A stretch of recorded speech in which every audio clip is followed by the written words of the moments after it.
உங்கள் அனைவருக்குமே கூட అంకుల్ చెప్పిన విధంగా 1వ యోహాను రాసిన పత్రిక 1వ అధ్యాయం 1వ వచనము 1వ అధ్యాయం 1వ వచనము முதல் வசனம். జీవవాక్యం కూర్చున్నది ఆది నుండి ఏది ఉన్నదో మేమేది వింటుమో కళ్ళారా ఏది చూచుటమో ఏది నిదానించి కనుగొంటుమో మా చేతులు దేన్ని తాకిచుచుమో అది మీకు తెలియచేయుచున్నాను.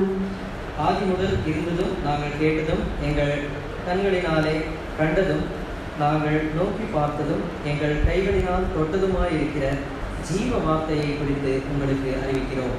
నా గురించి చెప్పేదానికి ఏమీ లేదు, என்னை குறித்து சொல்வதற்கு ஒண்ணுமே கிடையாது. అయితే జీవవాక్యము ఏమై ఉన్నదో, ஆனால் ஜீவ வார்த்தை என்னவாக இருக்கிறதோ, ప్రభువైన యేసుక్రీస్తు ఎవరని నేను కనుగొన్నానో, கர்த்தராகிய இயேசு கிறிஸ்து யார் என்று நான் எப்படி தெரிந்து கொண்டேனோ, నా చెవులు ఏమైతే విన్నదో, என்னுடைய காதுகள் எதை கேட்டதோ, నా కళ్ళారా ఏమైతే ప్రభువుని చూశానో, என்னுடைய கண்களால் கர்த்தரை நான் எப்படி பார்த்தேனோ, నా హృదయమారా దేవుని ఏమని నేను గ్రహించి చూశానో, என்னுடைய இருதயத்தின் ஆழத்திலிருந்து கர்த்தர் எப்பேற்பட்டவர் என்பதை நான் எப்படி ருசி பார்த்தேனோ, ప్రభువైన యేసుక్రీస్తు గురించిన సాక్ష్యం మీ ముందే చెప్పేదానికి దేవుడు నాకు అనుగ్రహించిన ఈ సమయాన్ని బట్టి దేవుని వందనాలు. கர்த்தராகிய இயேசு கிறிஸ்துவை குறித்து நான் சொல்ல வேண்டிய அந்த சாட்சியை கொடுப்பதற்கு இந்த நேரத்தை கர்த்தர் கொடுத்ததனால் கர்த்தருக்கு நன்றி தெரிவிக்கிறேன். నా పేరు వెంకట సుజాత. என்னுடைய பெயர் வெங்கட சுஜாதா. దేవుడు ఒక హిందూ కుటుంబం నుంచి నన్ను ఎన్నుకున్నారు. ஒரு இந்து குடும்பத்திலிருந்து கர்த்தர் என்னை தெரிந்து கொண்டார். మా అమ్మ మా నాన్నకి 4 పిల్లలు. என்னுடைய தாய் தகப்பன்மார்களுக்கு 4 பிள்ளைகள், 3 ఆడపిల్లలు, ఒక అబ్బాయి. 3 பெண் குழந்தைகள், ஒரு பையன். అక్క వెంకట వరలక్ష్మి. அக்கா பேர் வெங்கட வரலட்சுமி. అక్క తర్వాత నేను వెంకట సుజాత. அக்காவுக்கு பின்பு நான் வெங்கட சுஜாதா. నా తర్వాత తమ్ముడు వెంకట వీరాంజనేయ వరప్రతాప్. எனக்கு பிறகு என்னுடைய தம்பி வெங்கட வீராஞ்சனைய வரப்பிரதாப். తమ్ముడి తర్వాత చెల్లి వెంకట పరమేశ్వరి. என்னுடைய தம்பிக்கு பிறகு என்னுடைய தங்கை கடைசி, அவள் பேர் வெங்கட பரமேஸ்வரி. మా అమ్మ పేరు మస్తానమ్మ. என்னுடைய தாயாருடைய பேர் மஸ்தானம்மா. మా నాన్నగారి పేరు సుబ్బారావు. என்னுடைய தந்தையின் பேர் சுப்பரா. నేను ఎందుకు ఈ విధంగా మీకు చెప్పానంటే, எதற்காக எல்லாருடைய பெயர்களையும் இப்பேற்பட்ட விதமாக சொன்னேன் అంటే என்றால், నేను ఏ కుటుంబం నుంచి వచ్చానో మీకు అర్థమవుతుంది. அப்பொழுது உங்களுக்கு புரியும் நான் எப்பேற்பட்ட பின்னணியிலிருந்து வந்திருக்கிறேன் என்று. చాలా భక్తి వైరాగ్యం కలిగిన కుటుంబం నుంచి వచ్చాను. மிக பக்தி வைராக்கியமான ஒரு குடும்பத்திலிருந்து நான் வந்தேன். ఒక మరి చిన్న వయసులో మా కుటుంబంలో ఒక సంగతి జరిగింది. சிறு வயதிலே எங்களுடைய குடும்பத்தில் ஒரு காரியம், ஒரு சம்பவம் நடைபெற்றது. మా తమ్ముడికి హెల్త్ బాగోలేదు. என்னுடைய சகோதரன், என்னுடைய தம்பிக்கு உடல்நலம் சரியில்லாததாக చాలా చోట్ల చూపించారు. எத்தனையோ இடங்களில் டாக்டரிடத்தில் காண்பித்தார்கள். అయితే తమ్ముడికి తగ్గలేదు. ஆனால் தம்பிக்கு எந்த விதத்திலும் குறையவில்லை. రోజు రోజుకి ఎక్కువైపోతుంది. ஒவ்வொரு நாளும் அவருடைய பலவீனம் அதிகரித்துக் கொண்டே இருந்தது. అందుకోసం మా అమ్మ మా నాన్న அதனால எங்களுடைய தாய் தகப்பன் ట్రీట్మెంట్ కోసం చెన్నైకి వెళ్ళాలనుకున్నారు. ட்ரீட்மெண்ட்டுக்காக தம்பியை சென்னைக்கு கொண்டு செல்ல வேண்டும் என்று நினைத்தார்கள். మాది ఒంగోలు పక్కన చిన్నగంజం గ్రామం. எங்களது ஒங்கோல் பக்கத்தில் இருக்கக்கூடிய சின்னகஞ்சம் எனக்கூடிய ஒரு சின்ன கிராமம். ఆ సమయంలో அந்த நேரத்துல మా అమ్మ మా నాన్న என்னுடைய தாய், என்னுடைய தகப்பன் నన్ను మా అక్కని ఒంగోలు ఉన్న ఒక గవర్నమెంట్ ఆర్ఫన్ హాస్టల్ జాయిన్ చేయించారు. அப்போ ஒங்கோல்ல இருக்கக்கூடிய ஒரு கவர்மெண்ட் ஹாஸ்டல்ல என்னையும் என்னுடைய அக்காவையும் கூட அவர்கள் அங்கே சேர்த்து விட்டு சென்று விட்டார்கள். నా వయసు 8 ఇయర్స్, మా అక్కది 7 ఏజ్ లాగుతుంది. என்னுடைய வயது, எங்கள் மகள் ஃபெய்த்துடைய வயது 6 வயதாக இருந்தது. என்னுடைய அக்காவுடைய வயது 9 வயதாக இருந்தது. అప్పుడు స్టార్ట్ అయింది నా హాస్టల్ లైఫ్. அப்பொழுது ஆரம்பித்தது என்னுடைய ஹாஸ்டல் வாழ்க்கை. మ్యారేజ్కి 1 వీక్ ముందు నేను హాస్టల్ నుంచి బయటకు వచ్చాను. நான் ஹாஸ்டல்ல இருந்து வெளியே வந்தது எப்போ அப்படின்னா, என்னுடைய கல்யாணத்துக்கு ஒரு வாரத்துக்கு முன்னாடி தான் நான் ஹாஸ்டல்ல விட்டு வெளியே வந்தேன். నియర్లీ 20 ఇయర్స్ నా జీవితం అంతా హాస్టల్లోనే గడిపాను. கிட்டத்தட்ட 20 வயது, என்னுடைய 20 வருடங்கள் என்னுடைய ஹாஸ்டல்ல தான் என்னுடைய வாழ்க்கையை நான் கழித்தேன். నా హాస్టల్ లైఫ్ ఎలా ఉండేదంటే, என்னுடைய ஹாஸ்டல் வாழ்க்கை ஜீவியம் எப்படி இருந்தது என்றால், అది గవర్నమెంట్ హాస్టల్ కాబట్టి அது கவர்மெண்ட் ஹாஸ்டலா இருந்ததுனால మరి రేషన్ రైస్ చేసిన అన్నం పెడతారు. அது ரேஷன் கடையில வாங்கின அரிசினால சாதத்தை செய்வாங்க, சோறு செய்வாங்க. దాంట్లో రోజు మజ్జిగ మాత్రమే పోస్తారు. ஒவ்வொரு நாளும் அந்த சோறு கொடுப்பாங்க. அந்த சோறுல, அந்த சாதத்துல மோர் ஊத்தி கொடுப்பாங்க. అది కూడా చాలా కొంచెమే పెడతారు. அதுவும் ரொம்ப கொஞ்சம் தான் வைப்பாங்க. మజ్జిగ పోయగానే దాంట్లో ఉన్న పురుగులన్నీ పైకి వచ్చేస్తాయి. அந்த மோரை அந்த சாதத்துல ஊத்துன உடனே அந்த சாதத்துக்குள்ள இருந்து புழு எல்லாம் வெளியே வரும். మరి మాకు ఇంకా వేరే ఫుడ్ లేదు కాబట్టి అదే చాలా సంతోషంగా తినేవారిని. அதை விட்டுட்டா எங்களுக்கு வேற சாப்பாடு கிடைக்காது அப்படின்றதுனால அந்த புழு வந்தா கூட அதை அப்படியே அதோட சாப்பிடுவோம். మరి పనుకోవడానికి మాకంతా బెడ్షీట్స్ లేవు. அங்க படுத்துக்கிறதுக்கெல்லாம் பெட்ஷீட் எல்லாம் கிடையாது. న్యూస్ పేపర్ మీద కొనుక్కునే వాళ్ళని. న్యూస్ పేపర్స్ மேல படுத்துக்குவாங்க. మాకు కప్పుకోవాలి చదివేసినంటే మేము వేసుకున్న డ్రెస్సే మాకు. எங்களுக்கு குளிருது அப்படின்னா நாங்க போட்டுக்கிற ட்ரெஸ் தான் எங்களுக்கு பெட்ஷீட் மாதிரி இருக்கும். తర్వాత మరి మేము స్కూల్కి వెళ్ళాలి. நாங்கள் அப்புறமா ஸ்கூலுக்கு போகணும். అయితే ఆ స్కూల్ వచ్చి ఒక 8 కిలోమీటర్స్, చాలా దూరం హాస్టల్ నుంచి. எங்களுடைய ஸ்கூல் பார்த்தீங்கன்னா ஹாஸ்டல்ல இருந்து கிட்டத்தட்ட ஒரு 8 கிலோமீட்டர் தூரம் இருக்கு. మాకు చెప్పులు అంటే ఏంటో కూడా తెలియదు. செருப்புன்னா என்னன்னு கூட எங்களுக்கு మరి தெரியாது. ఆంధ్రాలో చాలా ఎండ మీకు బాగానే తెలుసు. ஆந்திரால எவ்வளவு வெயில் அப்படின்றது உங்களுக்கு எல்லாருக்கும் நல்லாவே ఆ தெரியும். ఎండలో అంత దూరం చెప్పులు లేకుండా మేము స్కూల్కి నడుచుకొని వెళ్ళేవాళ్ళం. அந்த வெயில்ல வந்து செருப்பு இல்லாம நானும் எங்க அக்காவும் ஸ்கூலுக்கு நடந்து போவோம் 8 கிலோமீட்டர். ఎన్నోసార్లు మాకు వాళ్ళు ఇచ్చిన ఫుడ్ సరిపోక కళ్ళు తిరిగి రోడ్డు మీద పడిపోయేవాళ్ళని. எத்தனை தடவை பார்க்கும்போது கொடுத்த சாப்பாடு பத்தாம 8 கிலோமீட்டர் நடக்கணும் இல்லையா சின்ன பசங்க, அதனால நிறைய தடவை வழியில தலை சுத்தி கீழே விழுந்துக்கும். అయితే లేపి చూసేవాళ్ళు కూడా మాకు ఎవరు లేరు. அத தலை சுத்தி கீழே விழுந்தா எங்களை எடுத்து என்ன ஆச்சு அப்படின்னு கேட்கறதுக்கு கூட யாரும் கிடையாது. స్కూల్కి పోయిన తర్వాత మరి మాకు పెన్ను, బుక్, చదువుకోవడానికి కావాల్సిన వస్తువులండి. நாங்கள் ஸ்கூலுக்கு போகும்போது கூட அங்கே புக்கு, பென்னு, பென்சில், இரேசர் இது எல்லாத்தையும் கூட எங்களுக்கு வாங்குறதுக்கு எதுவுமே காசு கிடையாது. அப்போ అక్కడ ఉన్న టీచర్ వాళ్ళ ఇంట్లోకి వెళ్ళి బాత్రూమ్ కడిగితే వాళ్ళు ఇచ్చే 1 రూపీ 2 రూపీస్తో మేము పెన్ను, బుక్ కొనుక్కొని చదువుకున్నాము. நான் எந்த ஸ்கூலுக்கு போறேனோ அந்த டீச்சர்ஸ் இருப்பாங்க இல்லையா, அவங்க வீட்டுக்கு போய் பாத்திரம் கழுவுவோம், பெருக்கி கூட்டி எல்லாம் கொடுத்தா அவங்க 1 ரூபாய் 2 ரூபாய் கொடுப்பாங்க. அந்த 1 ரூபாய் 2 ரூபாயில நாங்கள் புக்ஸ் வாங்கிக்குவோம், பென்னு, பென்சில்லாம் வாங்கிக்குவோம். ప్రతి సండే మరి అక్కడున్న పిల్లలు చూసేదానికి వాళ్ళ పేరెంట్స్ వస్తారు. ஒவ்வொரு ஞாயிற்றுக்கிழமையும் அவங்களுடைய பிள்ளைகளை பார்க்கறதுக்காக அவங்க அம்மா அப்பா எல்லாரும் வருவாங்க. 2 years వరకు మమ్మల్ని చూసేదానికి ఏ ఒక్కరు రాలేదు. ஆனா 2 வருஷம் நாங்க அங்க சேர்க்கப்பட்டு 2 வருட காலம் எங்களை பார்க்கறதுக்கு ஒரு வாரமும் கூட ஒரு நாளும் கூட யாரும் வந்தது கிடையாது. అయితే మా అమ్మ మా నాన్న మరి పోయి వచ్చేట్లో వాళ్ళకి తెలియకుండా ఒక క్రిస్టియన్ మీ జాయిన్ ఒక క్రిస్టియన్ స్కూల్. ஆனா எங்க அம்மா அப்பா தம்பிக்கு அந்த ஹாஸ்பிட்டல் ட்ரீட்மெண்ட்டுக்காக போற அவசரத்துல என்ன பண்ணிட்டாங்கன்னா எந்த ஸ்கூல்னு பார்க்காம எங்களை ஒரு கிறிஸ்டியன் ஸ்கூல்ல எங்களை சேர்த்து விட்டு போயிட்டாங்க.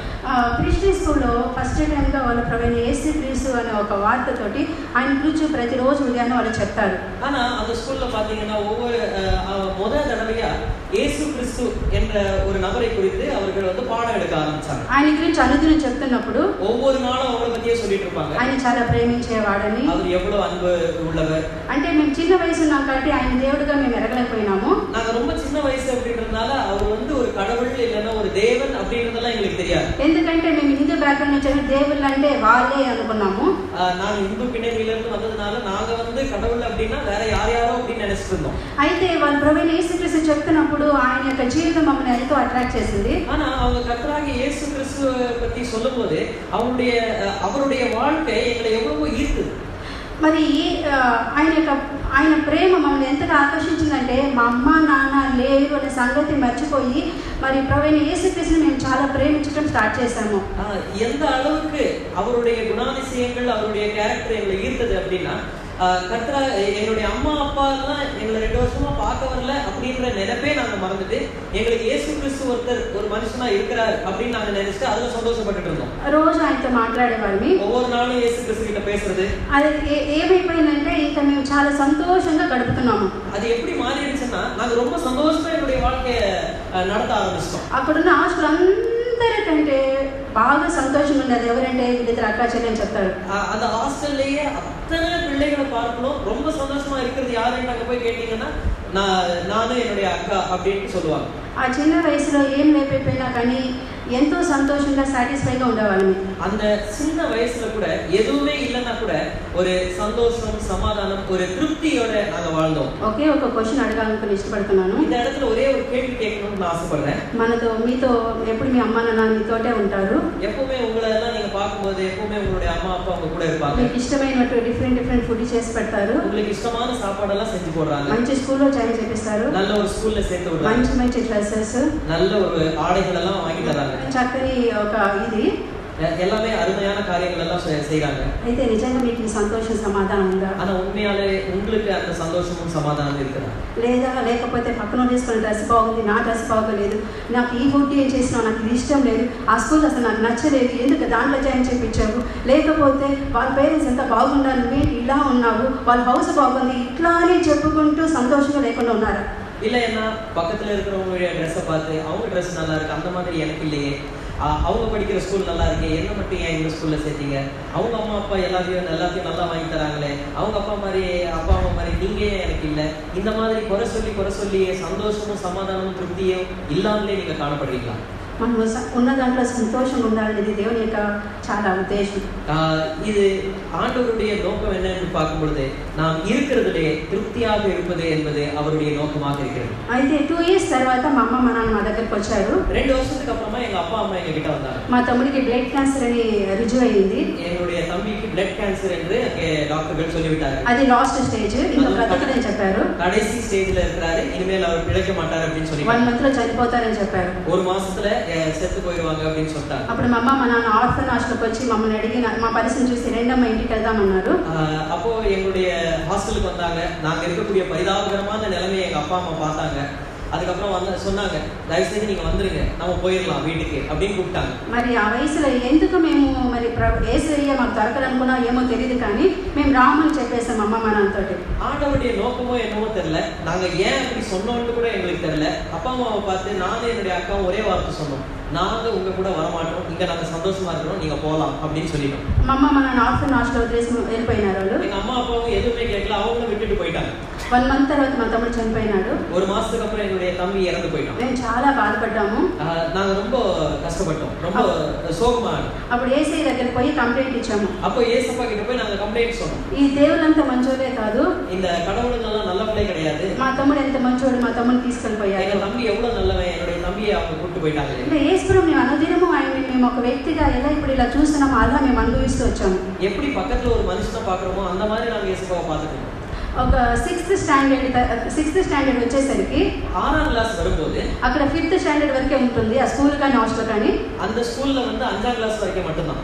అయితే మా పేరెంట్స్కి ఇన్ఫార్మ్ చేయకుండానే మమ్మల్ని వేరే హాస్టల్లోకి మమ్మల్ని ట్రాన్స్ఫర్ చేసేసారు. அதுக்கப்புறம் என்ன பண்ணிட்டாங்கன்னா, எங்க அப்பா அம்மா கிட்ட சொல்லாமலே அந்த ஸ்கூல் அபிஷியல்ஸ் என்ன பண்ணிட்டாங்கன்னா, எங்களுடைய ஹாஸ்டல் எங்களுடைய ஸ்கூல் ரெண்டுத்தையும் மாத்திட்டாங்க. మేము ఒంగోలులో ఉన్నప్పుడు అయితే మమ్మల్ని సింగరాయకొండకి ట్రాన్స్ఫర్ చేసేసారు. ஒங்கோல்ல இருந்த நாங்க அங்கிருந்து இன்னும் கொஞ்சம் தூரத்துல இருக்கக்கூடிய இன்னொரு இடத்துக்கு, சிங்கராயకొండன்ற இடத்துக்கு, அந்த இடத்துக்கு எங்களுடைய ஸ்கூல் எங்களுடைய ஹாஸ்டல் மாத்திட்டாங்க. అయితే కమ్యూనికేట్ చేసాను మా అమ్మ మా నాన్నకి మేము ఎక్కడున్నాం మాకు తెలియదు, మా అమ్మ మా నాన్నకి మేము ఎక్కడున్నాం వారికి తెలియదు. நாங்க எங்க இருக்கிறோம் எங்களுக்கும் தெரியாது. நாங்க எங்க இருக்கிறோம் சொல்றதுக்கு எங்க அப்பா அம்மாக்கும் எந்த விதமா கம்யூனிகேட் பண்ணி எப்படி நாங்க அவங்க கிட்ட பேசணும் அதுவும் எங்களுக்கு தெரியாது. 1 year తర్వాత మా నాన్న హాస్టల్గా ఎత్తుకొని మా మొత్తాన్ని మమ్మల్ని కనుగొని మేమున్న హాస్టల్కి వచ్చారు. கிட்டத்தட்ட 1 வருஷம் எங்க அப்பா ஒவ்வொரு ஹாஸ்டல் ஒவ்வொரு ஸ்கூலா தேடி அலைஞ்சு கடைசியில கண்டுபிடிச்சு வந்துட்டாரு எங்க அப்பா.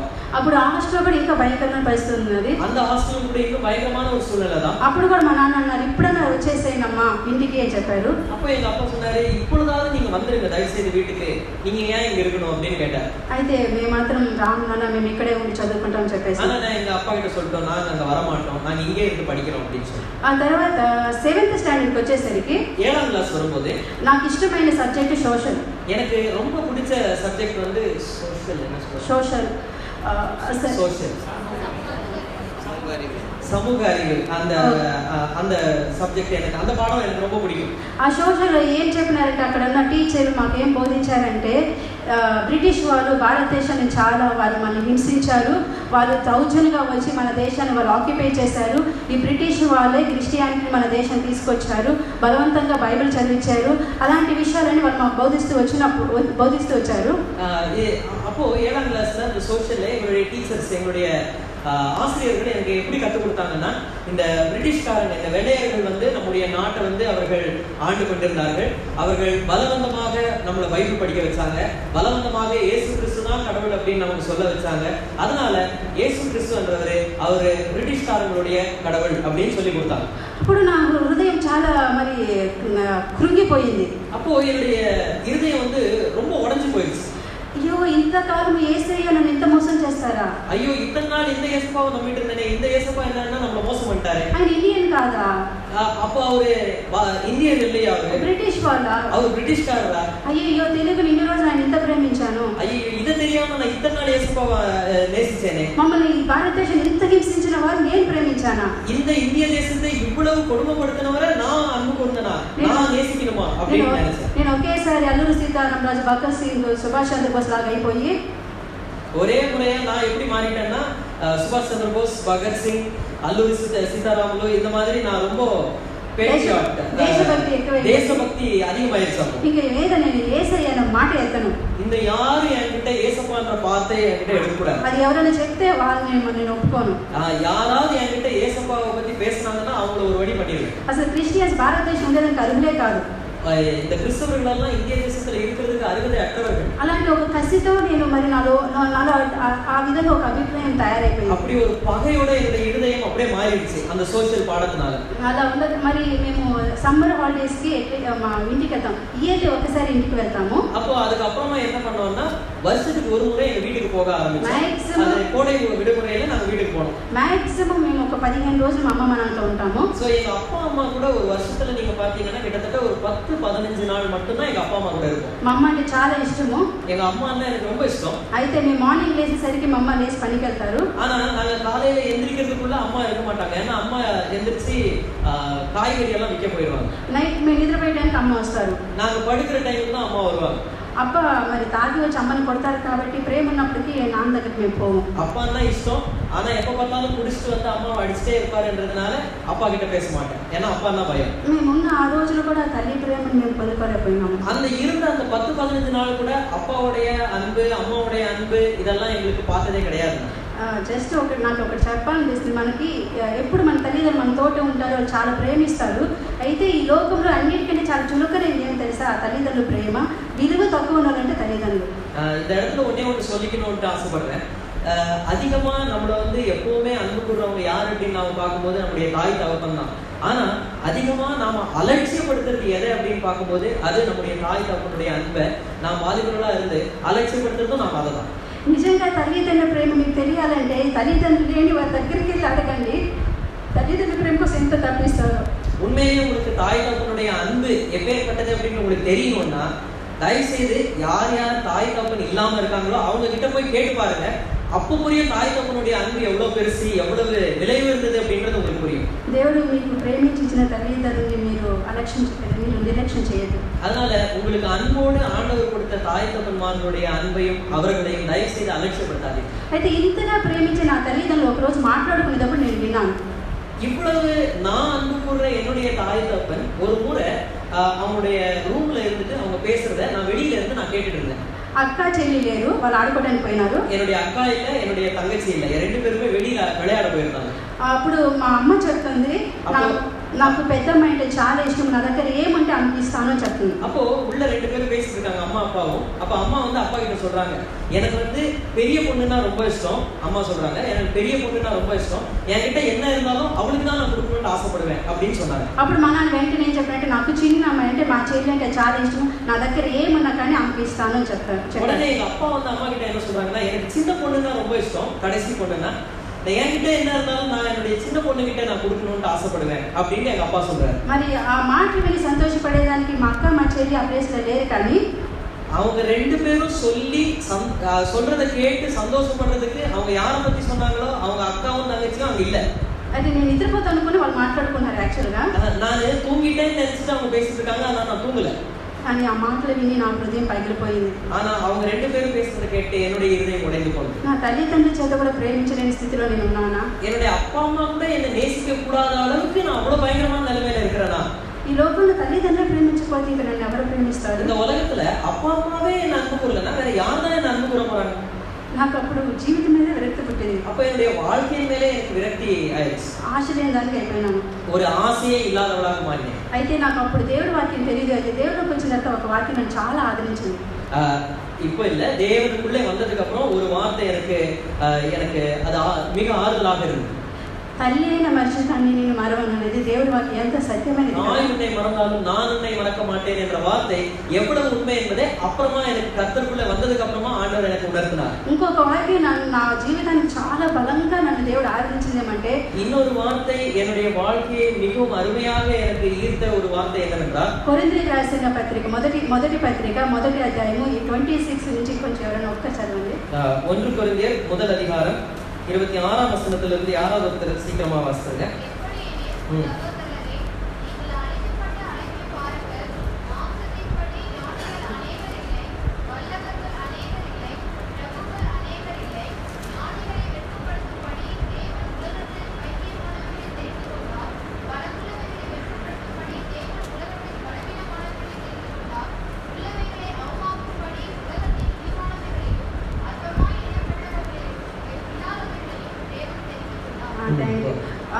అంటే బలవంతులు సిగ్గుపరచడానికి బలహీనమైన వారు ఎన్నుకున్నారు, బలవాన్களை வெட்கப்படுத்தும்படி பலவீனர்களை அவர் தெரிந்து கொண்டார். బుద్ధిమంతుల్ని సిగ్గుపరచని బుద్ధిహీనులను ఎన్నుకున్నారు. அவர்கள் ஞானிகளை வெட்கப்படுத்தும்படி உலகத்தின் பைத்தியமானவைகளை தெரிந்து கொண்டார். ఎన్నికైన వారిని సిగ్గుపరచడానికి, உள்ளவைகளை அவமாக்கும்படி ఎన్నిక లేని వాటిని, నీకరింపబడిన వాటిని, నీచమైన వాటిని దేవుడు ఎన్నుకున్నారు. இழிவானவைகளையும் அற்பமானவை எண்ணப்பட்டவைகளையும் இல்லாதவைகளையும் தேவன் தெரிந்து கொண்டார். నా తల్లిదండ్రుల చేత కూడా తృణీకబడిన నన్ను ప్రభువైన యేసుక్రీస్తు ప్రేమించి ఆయన కొరకు ఏర్పరచుకున్నాడు. என்னுடைய தாய் தகப்பன்மாராலே கூட நான் தள்ளிவிடப்பட்டவளாக இருக்கும் பொழுது கர்த்தர் என்னை தெரிந்து கொண்டார். అయితే నా జీవితం అప్పుడు ఇట్లాంటి నిరాశ నిస్పృహలో పోతున్నప్పుడు, அப்பேற்பட்ட ஒரு சோகத்திலும் ஒரு விரக்தியிலும் என்னுடைய வாழ்க்கை அப்பொழுது கடந்து சென்று கொண்டிருக்கும் பொழுது 10th క్లాస్ వచ్చేసరికి మాకు ఒక ప్రాబ్లం ఫేస్ అయింది. 10ஆம் கிளாஸ் வரும் பொழுது எனக்கு ஒரு பிரச்சனை வந்துச்சு. ఏమంటే మా క్యాస్ట్ మేము జాయిన్ చేసేటప్పుడు వాళ్ళు మార్చేసి వేరే క్యాస్ట్ ఏం వేశారు. అయితే కరెక్ట్ ఎగ్జామ్ రాసేదానికి మేము వచ్చి తెలుగు నాయుడు, సో అది ఓసీ అన్నమాట. நாங்க வந்து 10ஆம் கிளாஸ் முடிச்சு நாங்க வந்து அந்த இடத்துல காலேஜுக்கு சேர்ந்து இல்ல 10th கிளாஸுக்கு நாங்க வரும்போது எங்களுடைய அந்த டைம்ல பாத்தீங்கன்னா நாங்க ஓசில வருவோம். అప్పుడు అయితే అది వచ్చి ఎస్సీ ఎస్టీ వాళ్ళ హాస్టల్, యాక్చువల్ మాకు సీట్ ఉండకూడదు. அந்த இடத்துல வந்து ఎస్సీ ఎస్టీ அவங்களுடைய హాస్టల్, அதுக்கு எங்களுக்கு సీట్ கிடையாது அந்த இடத்துல. ఎవరు చేసే తప్పో తెలీదు, మరి మమ్మల్ని క్యాస్ట్ మార్పించి అక్కడ వేసారు. అయితే పబ్లిక్ ఎగ్జామ్ రాసేటప్పుడు మా నిజమైన క్యాస్ట్ బయటకు వచ్చింది. எங்களை வந்து அந்த கேஸ்ட்டை வந்து எங்களுடைய சர்டிபிகேட்ல மாத்தி எங்களை அந்த இடத்துல போட்டாங்க. ஆனா எப்பொழுது நாங்க வந்து பரீட்சை எழுதணுமோ அப்ப எங்களுடைய உண்மையான அந்த கேஸ்ட் சர்டிபிகேட்ல போட்டு எங்களை எழுத வச்சாங்க. అయితే మమ్మల్ని ఎగ్జామ్ రాయనిము అని చెప్పి చాలా ప్రాబ్లం చేశారు. நாங்க உங்களை எக்ஸாம் எழுத விட మాటోంటే இந்த ஒரு பிரச்சனையை காட்டி எங்களுக்கு பெரிய பிரச்சனை பண்ணாங்க. అప్పుడు యాక్చువల్ గా నేను ఏమైందంటే ఓసీ అంటే మిగతా వాళ్ళందరూ రిజర్వేషన్ ఎస్సీ ఎస్టీ అలా అనుకొని అప్పుడే నాకు అసలు క్యాస్ట్ ఇదంతా తెలిసి వచ్చింది. அப்பதான் எனக்கு வந்து இந்த மாதிரி எல்லாம் ரிசர்வேஷன்ஸ் எல்லாம் இருக்கு, இந்த மாதிரி எஸ்சி எஸ்டி இருக்காங்க, ஓசி இருக்காங்க அப்படின்ற காரியங்கள் எல்லாம் அப்பதான் எனக்கு தெரிய வந்துச்சு. మరి ఆ కాలంలో ఎక్కువ మంది మరి రిజర్వేషన్ లో ఎక్కువ మంది క్రిస్టియన్స్ గా ఉండేవాళ్ళు. அந்த நாட்கள்ல பார்க்கும்போது அங்க எங்களுடைய ஊர்ல பாத்தீங்கன்னா நிறைய பேர் இந்த ரிசர்வேஷன்ஸ்ல இருக்கிறவங்க கிறிஸ்தவர்களா இருப்பாங்க. ఈ విషయం నన్ను ఏం చేసింది, ఇంకా క్రిస్టియానిటీ చాలా ద్వేషించేది. ఈ రిజర్వేషన్ అనే పార్ట్ నన్ను మరి క్రిస్టియానిటీ పూర్తిగా ద్వేషించడానికి నాలో ఒక భయంకరమైన ప్రశ్న ఏర్పాటు చేసింది. ஆனா இந்த விஷயம் என்ன பண்ணிருச்சுன்னா, இந்த ஒரு பிரச்சனை இன்னும் அதிகமா கிறிஸ்தவர்களையும் இன்னும் அதிகமாக நான் வெறுக்கக்கூடிய அளவுக்கு அது மாத்திருச்சு. అసలు ఫస్ట్ వీళ్ళు ఇండియాలో లేకపోతే ఈ బాధలే ఉండవు అనుకున్నాను. இவங்க இந்திய தேசத்துல இல்லாம இருந்தாலே இந்த பிரச்சனை நமக்கு வந்திருக்காதே. సరే నేను ఇంకా మహాభారత రామాయణం చాలా క్షుణ్ణంగా అప్ టు డేట్ అని బాగా చదివి మరి ఈ క్రిస్టియన్ ఎట్లైనా ఓడించాలని ఒక దృక్పథంతో ఉన్నాను. இந்த கிறிஸ்தவர்களை பயங்கரமா துன்புறுத்தணும், அவங்கள ஒரு வழி பண்ணணும், அவங்களை இருந்து துரத்திடணும் அப்படின்றதுக்காகவே மகாபாரதம் ராமாயணம் இதெல்லாம் பயங்கரமா தீவிரமா நான் படிக்க ஆரம்பிச்சேன். తర్వాత +2కి నాకు వేరే కాలేజ్లో, అక్క నేను సెపరేట్ అయిపోయినా, వేరే కాలేజ్లో సీట్ దొరికింది. அக்காவும் நானும் அந்த இடத்துல இருந்து நாங்க வேற இடத்துக்கு சென்று விட்டோம். நான் வந்து வேற ஒரு காலேஜ்ல எனக்கு சீட் கிடைச்சிச்சு, +1 +2. అప్పుడు ఆ కాలేజ్ నేను ఏమనుకున్నానంటే, அந்த இடத்துல நான் என்ன நினைச்சேன்னா, అది కూడా గవర్నమెంట్ స్కూలే, அது கூட கவர்மெண்ட் ஸ்கூல் தான். కష్టపడి చదివి ఎట్లయినా డిస్ట్రిక్ట్ వచ్చి తిరుపతి వెళ్ళి అక్కడ జాయిన్ అయ్యి అక్కడ తిరుపతి పైకి వెళ్ళి మొత్తం తెలుసుకొని క్రిస్టియానిటీ అంతా తరిమేయాలనుకున్నాను. நான் அப்ப ஒரு தீர்மானத்தை எடுத்தேன், மிக வைராக்கியமான ஒரு தீர்மானம். என்னன்னா, எப்படியாவது நான் இந்த +1 +2ல மிக தீவிரமா பயங்கரமா நான் படிச்சு டிஸ்ட்ரிக்ட் ஃபர்ஸ்ட் வந்து அந்த மாநிலத்திலேயே நான் முதல் மார்க் எடுத்து எப்படியாவது திருப்பதியில இருக்கக்கூடிய நல்ல யூனிவர்சிட்டியில நான் வந்து சீட் எடுத்து அந்த திருப்பதி மலை மேல நான் போய் எல்லா இந்து கடவுள்களை பத்தியும் நல்லா தெரிஞ்சுட்டு எப்படியாவது இந்த கிறிஸ்தவர்களை எல்லாரையும் இங்கிருந்து நான் துரத்திடணும் அப்படின்ற ஒரு தீர்மானத்தை எடுத்தேன். అప్పుడు అంత కష్టపడి చదువుకున్న అన్ని మార్క్స్ డిస్ట్రిక్ట్ ఫస్ట్ వచ్చాను. எல்லாம் நல்லா படிச்சு டிஸ்ட்ரிக்ட் ஃபர்ஸ்ட் வந்தாச்சு. Physics teacher, chemistry teacher, maths teacher ఎవరు ఉండేవారు కాదు గవర్నమెంట్ స్కూల్ కాబట్టి. Physics teacher, chemistry teacher, maths teacher ఎవరు ఉండేవారు కాదు அந்த இடத்துல கவர்மெண்ட் ஸ்கூல்ன்றதுனால அங்க சரியான டீச்சர்ஸ் இருக்க மாட்டாங்க. பிசிக்ஸ், கெமிஸ்ட்ரி, கணக்கு இது எல்லாருக்கும் யாரும் சரியா இருக்க மாட்டாங்க. అయితే నా మార్క్స్ చూస్తే 200 out of 200 అన్ని సబ్జెక్ట్ எல்லா பாடத்திலயும் 200க்கு 200 இருக்கும். ఒకవేళ మార్క్స్ తగ్గిందంటే నాకు ఇంగ్లీషు తెలుగు పేపర్స్ లో తగ్గేది. ఎదుల కమ్మియా వரும் அப்படினா ఇంగ్లీష్லயும் తెలుగుலயும் కమ్మిயா வரும். అంత కసిగా చదివి మరి ర్యాంక్ తెచ్చుకున్నాను. அவ்வளவு ஒரு பகையோட நான் படிச்சு அந்த அளவுக்கு மார்க் வாங்கினேன். ఎంసెట్ ఎగ్జామ్ ఉంటుంది ఆంధ్రాలో. ఆంధ్రాలో பாத்தீங்கன்னா ఎంసెట్ அப்படிங்கற ఎగ్జామ్ இருக்கு. దాంట్లో కూడా ర్యాంక్ వచ్చింది. அதுல கூட ర్యాంక్ வந்துச்சு. అప్పుడు కౌన్సిలింగ్ వెళ్ళాను. அப்ப கவுன்சிலிங் போனேன். అప్పుడు మరి నేను మ్యాథమెటిక్స్ స్టూడెంట్, బయాలజీ స్టూడెంట్ కాదు, ప్యూర్ మ్యాథ్స్ స్టూడెంట్ ని. நான் வந்து பயாலஜி படிச்சதே கிடையாது. நான் வெறும் மேத்ஸ் ஸ்டூடெண்ட்ஸ் தான், கணக்கு ஸ்டூடெண்ட். அதனால அவங்க கவுన్సిలింగ్ல என்ன சொன்னாங்கன்னா, కౌన్సిలర్ నాకు మెరిట్ ట్రిపుల్ ఈ ఇంజనీరింగ్ ఏ సీట్ కలిగితే ఆ సీట్ నాకు దొరికేదానికి అవకాశం ఉంది. அந்த கவுன்சிலிங்ல எத்தனை சீட் வேணாலும் எனக்கு கொடுக்கறதுக்கு ரெடியா இருந்தாங்க. இன்ஜினியரிங்ல ட்ரிபிள் இ இல்லைன்னா ஈசி ஏதாவது ஒன்றுல சீட் கொடுக்கறதுக்கு எல்லாரும் ஃப்ரீ சீட் கொடுக்கறதுக்கு ரெடியா இருந்தாங்க. అప్పుడు నేను అక్కడున్న అదే కౌన్సిలర్ ఆయన అడిగాను, తిరుపతిలో యూనివర్సిటీలో ఏం కోర్స్ ఉందని అడిగాను. அப்போ நான் அந்த கவுன்சிலிங் சொல்றவர்கிட்ட ஒண்ணே தான் கேட்டேன், இது எல்லாத்தையும் பக்கத்துல வைங்க சார், எனக்கு வந்து திருப்பதியில எனக்கு ஒரு சீட் வேணும், என்ன கொடுக்க முடியும் நீங்க அப்படின்னு கேட்டேன். ఆయన చెప్పారు, తిరుపతిలో పద్మావతి మహిళా యూనివర్సిటీ బి ఫార్మసీ ఉందమ్మా, అది బయాలజీ స్టూడెంట్స్ కి మాత్రమే, మరి మ్యాథ్స్ స్టూడెంట్స్ కి నీకు కష్టం అవుతుంది అని. அப்போ அவர் ஒண்ணே ஒன்று சொன்னாரு, பாருமா திருப்பதியில ஒரே ஒரு யூனிவர்சிட்டி இருக்கு, பத்மாவதி யூனிவர்சிட்டி. அந்த யூனிவர்சிட்டியில அது கூட பேச்சுலர் ஆஃப் ஃபார்மசி தான் இருக்குது, அது பயாலஜி ஸ்டூடெண்ட்ஸுக்கு. மேத்ஸ் ஸ்டூடெண்ட்டுக்கு அது கிடையவே கிடையாது அந்த சீட் அப்படின்னா. సీట్ ఇస్తారు, అయితే నీకు నువ్వు కష్టపడతావు అని చెప్పారు. அவங்க என்ன சொன்னாங்க, சீட் வேணும்னா உங்களுக்கு தரோம், ஆனா நீ ரொம்ப கஷ்டப்படுவே, ஏன்னா நீ பயாலஜி ஸ்டூடெண்ட் கிடையாது. అయినా పర్వాలేదు సార్, నాకు తిరుపతిలోనే సీట్ కావాలి. உடனே இவ ரொம்ப வெறியோட என்ன பண்ணா, என்ன ஆனாலும் பரவாயில்ல, அது என்னோட சப்ஜெக்ட் இல்லைனாலும் பாடம் இல்லைனாலும் பரவாயில்ல, எனக்கு அந்த திருப்பதியில இருக்கிற அந்த யூனிவர்சிட்டியில தான் எனக்கு சீட் வேணும், எனக்கு கொடுங்க அப்படின்னு வாங்கிட்டேன். అప్పుడు మరి తిరుపతి నేను యూనివర్సిటీ పద్మావతి మహిళా యూనివర్సిటీకి వెళ్ళాను. பத்மாவதி மகிழா யூனிவர்சிட்டி அந்த இடத்துக்கு நான் சென்றேன். ఎంత సంతోషం అంటే నాకు, எனக்கு எவ்வளவு சந்தோஷம்னா, ఒక ఎగ్గు కూడా లోపలికి పోదన్నమాట, అంత నిష్ట గరిష్ట అన్నమాట. ஏன்னா அந்த இடம் எவ்வளவு சுத்தமா வச்சிருப்பாங்கன்னா ஒரு முட்டையை கூட உள்ள விட மாட்டாங்க இந்த అంత యూనివర్సిటీ. ప్యూర్ వెజిటేరియన్, అంత భయంకరంగా ఫుల్ ఎక్కడ చూసినా విగ్రహాలు అట్లంతా పూజలు అలా ఉంటుంది. அவ்வளவு ரொம்ப சுத்தமா எங்க பார்த்தாலும் பூஜை நடந்துட்டு இருக்கும். அவ்வளவு அருமையான யூனிவர்சிட்டி. அதை பார்த்த உடனே எனக்கு அவ்வளவு சந்தோஷம். సరే అని చెప్పి ఫస్ట్ నాకు రూమ్కి వెళ్ళాను. பின்பு உள்ள போன உடனே யூனிவர்சிட்டியில நான் ரூமுக்கு போனேன். అప్పుడు మా రూమ్మేట్స్ అందరిని పరిచయం చేసుకున్నాను. రూమ్మేట్స్ எல்லாரையும் நான் சந்திச்சேன். అయితే దుఃఖకర విషయం ఏమిటంటే, ஆனா துரதிருஷ்டமான ஒரு விஷயம் என்னன்னா, నేను తప్ప ముగ్గురు క్రిస్టియన్స్. அங்க 4 பேர் ரூம்ல, அதுல என்ன தவிர மத்த 3 பேருமே கிறிஸ்தவர்கள். ఎక్కడ పోయి నన్ను వదలరా. உடனே நினைச்சேன், எங்க போனாலும் இவங்க தொல்லை எனக்கு தாங்க முடிய மாட்டேங்குது. ఎంత కోపం అంటే అంత కోపం నాకు. அவ்வளவு கோபம் எனக்கு. అయితే మరి బి ఫార్మసీ క్లాసెస్ పోతా ఉండేదాన్ని. பி ஃபார்மசி கிளாஸுக்கு நான் செல்வேன். ఫస్ట్ నేను తెలుగు మీడియం. ஃபர்ஸ்ட் நான் தெலுங்கு மீடியத்துல படிச்சதுனால, తర్వాత మ్యాథ్స్ స్టూడెంట్ ని. அதுவும் நான் கணக்கு மாணவி. అయితే ఈ బి ఫార్మసీ బయాలజీ కొంచెం కూడా నాకు అర్థమే కాదు, ల్యాకింగ్ లాగా ఉంది. இந்த இடத்துல B pharmacy, biology, English medium. So அதனால எனக்கு ஒண்ணுமே புரியாது.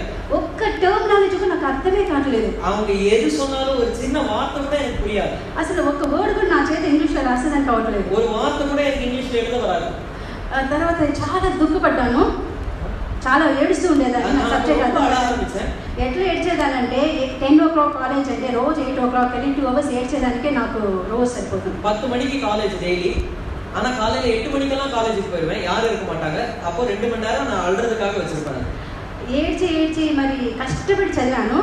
ரொம்ப அழுது கஷ்டப்பட்டு படிச்சேன். నైట్ అంతా నోట్స్ రాస్తాను. நைட் எல்லாம் உட்கார்ந்து நோட்ஸ் எழுதுவேன். ఎందుకంటే టెక్స్ట్ బుక్ కొనేదానికి నా దగ్గర డబ్బులు లేదు. ஏன்னா அங்க டெக்ஸ்ட் புக் எல்லாம் வாங்குறதுக்கு என்கிட்ட பணம் கிடையாது. డే అంతా చదువుతాను. நாளெல்லாம் படிப்பேன். నేను నిద్రపోయాను, తిన్నాను నాకైతే గుర్తులేదు. நான் தூங்கினா சாப்பிட்டேனா இதெல்லாம் எனக்கு ஞாபகம் இல்லை, என்ன யாரும் கேட்கவும் மாட்டாங்க. అయితే మరి ఎగ్జామ్ మరి ఇంటర్నల్ ఎగ్జామ్స్ ఉంటాయి, సెషనల్ ఎగ్జామ్ లాగా. అలా రాసినప్పుడు జస్ట్ పాస్ అయ్యేదానికి కూడా నేను చాలా కష్టపడేదాన్ని. அப்போ இன்டர்னல் எக்ஸாம் எல்லாம் இருக்கும், அங்க உள்ளுக்குள்ளே பரீட்சைகள் எல்லாம் வரும்போது வெறும் பாஸ் ஆகிறதுக்கு மட்டுமே ரொம்ப கஷ்டப்படுவேன். నాకు ఉన్న ఫ్రెండ్స్ జాలీగా తిరుగుతూ ఉంటారు. என் கூட இருக்கிற என்னுடைய ஃப்ரெண்ட்ஸ் எல்லாரும் ரொம்ப ஃப்ரீயா சுத்திட்டு இருப்பாங்க. వాళ్ళు నాకన్నా ఎక్కువ మార్క్స్ తెచ్చుకుంటారు. ஆனா அவர்கள் என்னோட அதிகமா மார்க். ఇది నేను తట్టుకోలేకపోయాను. அப்ப என்னால தாங்க முடியாது. చాలా డిప్రెషన్కి వెళ్ళిపోయాను. ரொம்ப மன அழுத்தத்துக்குள்ளாக நான் சென்று விட்டேன். ఒకసారి క్లాస్ లో ఉన్నప్పుడు టీచర్ మామూలుగా క్వశ్చన్ అడిగితే, அப்போ அந்த கிளாஸ்ல இருக்கும்போது அங்க டீச்சர் ஏதாவது ஒரு கேள்வி கேட்டாங்கன்னா, నాకు ఆన్సర్ చేసినప్పటికి ఇంగ్లీష్ లో చెప్పేదానికి రాదు, భయం. எனக்கு அதுக்கு பதில் தெரியும், ஆனா இங்கிலீஷ் வராதுன்றது காரணத்தினால சொல்றதுக்கு வராது, பயமாவும் இருக்கும். టీచర్ చూసి అసలు ఎందుకు జాయిన్ అవుతారమ్మా, అసలు పాస్ అవుతారా, ఇలాంటి కోర్స్ మీరు ఎందుకు తీసుకుంటారు అందరి ముందు తిట్టేశారు. அந்த டீச்சர் வந்து எல்லாரும் முன்னாடி பயங்கரமா திட்டுவாங்க, நீங்க எல்லாம் எதுக்கு தான் வந்து இந்த இங்கிலீஷ் மீடியம்ல சேர்றீங்களோ, நீங்க எல்லாம் பாஸ் கூட ஆவீங்களா இல்லையா அப்படின்ட்டு அவங்க பயங்கரமா திட்டுவாங்க. డిస్ట్రిక్ట్ ఫస్ట్ గా ఉన్న నాకు ఆ మాట చాలా హృదయాన్ని చాలా చీల్ చేసింది. அப்போ டிஸ்ட்ரிக்ட் முதல்ல மார்க் நான் எடுத்தனே, முதல் மதிப்பெண்கள் நான் எடுத்தனே, அப்பேற்பட்ட எனக்கு அது மிக அவமானமாக காணப்பட்டது. 3 రోజులు తినకుండా ఏడ్చాను. 3 நாள் சாப்பிடாம நான் அழுதேன். అయితే తర్వాత అక్కడ చాలా మంది క్రిస్టియన్ ఫ్రెండ్స్ చాలా మంది చూస్తూ ఉండేదాన్ని. அப்போ అనేక கிறிஸ்தவ அங்க இருக்கக்கூடிய மாணவிகளை நான் பார்ப்பேன். ఆ యూనివర్సిటీ మొత్తంలో చాలా జాలీగా ఉండేది వాళ్ళే. యూనివర్సిటీలో ரொம்ப ஜாலியா இருக்குது இந்த கிறிஸ்தவர்கள் தான். జాలీ అంటే ఏం తెలుసా? ஜாலினா என்ன தெரியுமா? ఇష్టానికి బాయ్ ఫ్రెండ్ గర్ల్స్ కూడా బయట తిరుగుతారు. இஷ்டம் அந்த மாதிரி பாய் ஃப்ரெண்ட்ஸ் கூட வெளியே சுத்திட்டு இருப்பாங்க. అస్సలు చదవరు, படிக்கவே மாட்டாங்க. వాళ్ళ లైఫ్ స్టైల్ అస్సలు నాకు నచ్చదే కాదు. அவங்க அந்த கிறிஸ்தவ பெண்கள் யார் யார் அந்த యూనివర్సిటీல இருந்தாங்க அவங்க வாழ்க்கைய பார்த்தாலே எனக்கு பிடிக்காது. మరి వాళ్ళు చెప్పే వాల్యూస్ చాలా హై స్టాండర్డ్ గా ఉంటాయి వాళ్ళ టీచింగ్. அவங்க வந்து என்கிட்ட சொல்ற அவர்களுடைய அந்த போதனைகள் இதெல்லாம் ரொம்ப உயர்ந்த ஸ்தானத்துல காணப்படும். కానీ వాళ్ళ జీవితం చూస్తే చాలా లో స్టాండర్డ్ గా ఉంటుంది. ஆனா அவங்க சொன்னதுக்கும் அவங்களுடைய வாழ்க்கையை பார்க்கும்போது மிக கீழ்த்தனமாக அவங்களுடைய வாழ்க்கை காணப்படும். వాళ్ళతో ఎప్పుడు ఒక మాట లేదని. அவங்க கிட்ட போய் நான் எப்பவுமே ஒரு வார்த்தை சொல்லுவேன். మీలాగా వేషధారణ జీవించే దానికన్నా హిందూగా న్యాయంగా బ్రతికే చాలా మంచిది. அப்ப நான் அவங்க கிட்ட ஒரு வார்த்தை சொல்லுவேன். உங்கள மாதிரி மாயமாலமா வாழ்றதை விட ஒரு நல்ல ஒரு இந்துவா நான் வாழ்றது எவ்வளவு நல்லது அப்படின்னு நான் சொல்லுவேன். అంత కసితో అంత పొగరుతో మాట్లాడేదాన్ని. அவ்வளவு திமிரோடு அவ்வளவு வெறுப்போடு நான் பேசுவேன். నా దగ్గర ఎవరు మాట్లాడినా వాళ్ళు ఏడవాల్సిందే. நான் யார்கிட்டயாவது பேசணும்னா என் எதிரில் இருக்கிறவங்க அழுதுருக்கும். அந்த மாதிரி பேசுவேன். అలాంటి ఫ్రస్ట్రేషన్ ఉన్నాను కాబట్టి తెలియదు.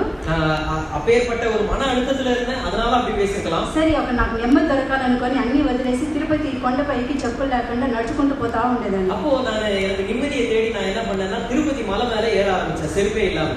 అట్లా ఒక్కసారి కాదు, రెండుసారి కాదు, మూడుసారి అట్లా ఒక 7 టైం పోతూనే ఉన్నాను.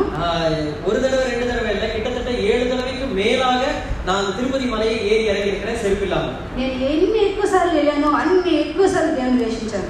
எவ்வளவு அதிகமா நான் அந்த திருப்பதி மலைக்கு போனனோ அவ்வளவு அதிகமா அந்த கடவுளையும் நான் வெறுக்க ஆரம்பிச்சேன். ఎందుకంటే 10 రూపీస్కి ఏంటి, 100 రూపీస్కి ఏంటి, 24 అవర్స్ అంతా క్యూలో నుంచుంటాము. అసభ్యంగా బిహేవ్ చేస్తారు ఆ క్యూలో. அங்க போனீங்கன்னா திருப்பதி மலை மேல 10 ரூபாய் கியூ இருக்கும், 50 ரூபாய் கியூ இருக்கும், 100 ரூபாய் கியூ இருக்கும். அப்ப நான் நினைப்பேன், கடவுளுக்கு என்ன இந்த வேற்றுமை? 10 ரூபாய் கியூ, 100 ரூபாய் கியூ, 50 ரூபாய் கியூ. அதுலயும் அந்த கியூல நின்றுட்டு ஆண்களும் பெண்களும் பண்ணக்கூடிய அட்டகாசம் பார்க்கும்போது எனக்கு ரொம்ப அருவருப்பா காணப்படும். భయంకరమైన పాపం అని నేను అక్కడే చూశాను. பயங்கரமான பாவங்களெல்லாம் அந்த கியூல நிக்கும் போது பார்க்கலாம். దేవుడి స్థలం ఇంత అసభ్యంగా ఉంటుందా? ஒரு கடவுள்னு சொல்றாங்க, அந்த கடவுளுடைய இடத்துல இப்பேற்பட்ட அருவருப்பான காரியங்களை செய்யறாங்களே. దేవుడే లేడు. அப்ப இன்னொரு தீர்மானத்துக்கு வந்தேன், கடவுளே இந்த உலகத்துல கிடையாது அப்படிங்கிறது. హిందూ దేవుడు కాదు, క్రిస్టియన్ కాదు, అసలు దేవుడు మాట ఎత్తకొన్నాడు. கிறிஸ்தவருடைய கடவுளும் கிடையாது, இந்து கடவுளும் கிடையாது, கடவுளுகளே கிடையாது அப்படின்ற ஒரு தீர்மானத்துக்கு పక్కన చదువు మీద కూడా విరక్తి చెందేశాను. அதுக்கப்புறம் எப்படி ஆயிடுச்சுன்னா படிப்பு மேலேயே எனக்கு வந்து விரக்தி ஆயிடுச்சு. అయితే నాకు మరి లాస్ట్ టర్మ్ ఫీజు కట్టేదానికి 1500 నా ఫీజు. கடைசியில அந்த ஃபார்மசியோட முத ஆண்டுல கடைசியில வந்து டேர்ம் ஃபீஸ் பரீட்சைக்காக ஒரு ஃபீஸ் கட்டணும். அந்த ஃபீஸ் கட்டுறதுக்கு 1500 ரூபாய் கட்டணும். அந்த 1500 ரூபாய் பணம் என்கிட்ட கிடையாது. అప్పుడు మరి ప్రిన్సిపల్ మేడం దగ్గరికి వెళ్ళి నేను ఈ చదవలే, నాకు టీసీ ఇవ్వండి, నేను ఇంటికి పోతాను చెప్పాను. அப்போ பிரின்சிபல் மேடம் கிட்ட போய் நான் என்ன சொன்னேன்னா, என்னால இந்த படிப்பு படிக்க முடியாது, இந்த பணத்தையும் என்னால கட்ட முடியாது, அதனால தயவு செய்து எனக்கு டிசி கொடுத்துங்க, நான் இங்க இருந்து போயிடுறேன் அப்படின்னு. అప్పుడు మరి ప్రిన్సిపల్ మేడం ఏం చెప్పినారంటే 1500 రూపీస్ కదా నేను కడతానమ్మా, నువ్వు చదువు, పాస్ అయితే ఉండు, లేదంటే వెళ్ళు అని చెప్పారు. அப்போ அந்த பிரின்சிபல் மேடம் என்ன பார்த்து ஒன்னே ஒன்று சொன்னாங்க, 1500 ரூபாய் தானே, அதை நான் தரேன் உனக்கு. இவ்வளோ ஒரு வருஷம் படிச்சுட்டு நீ ஏன் வீணா போற?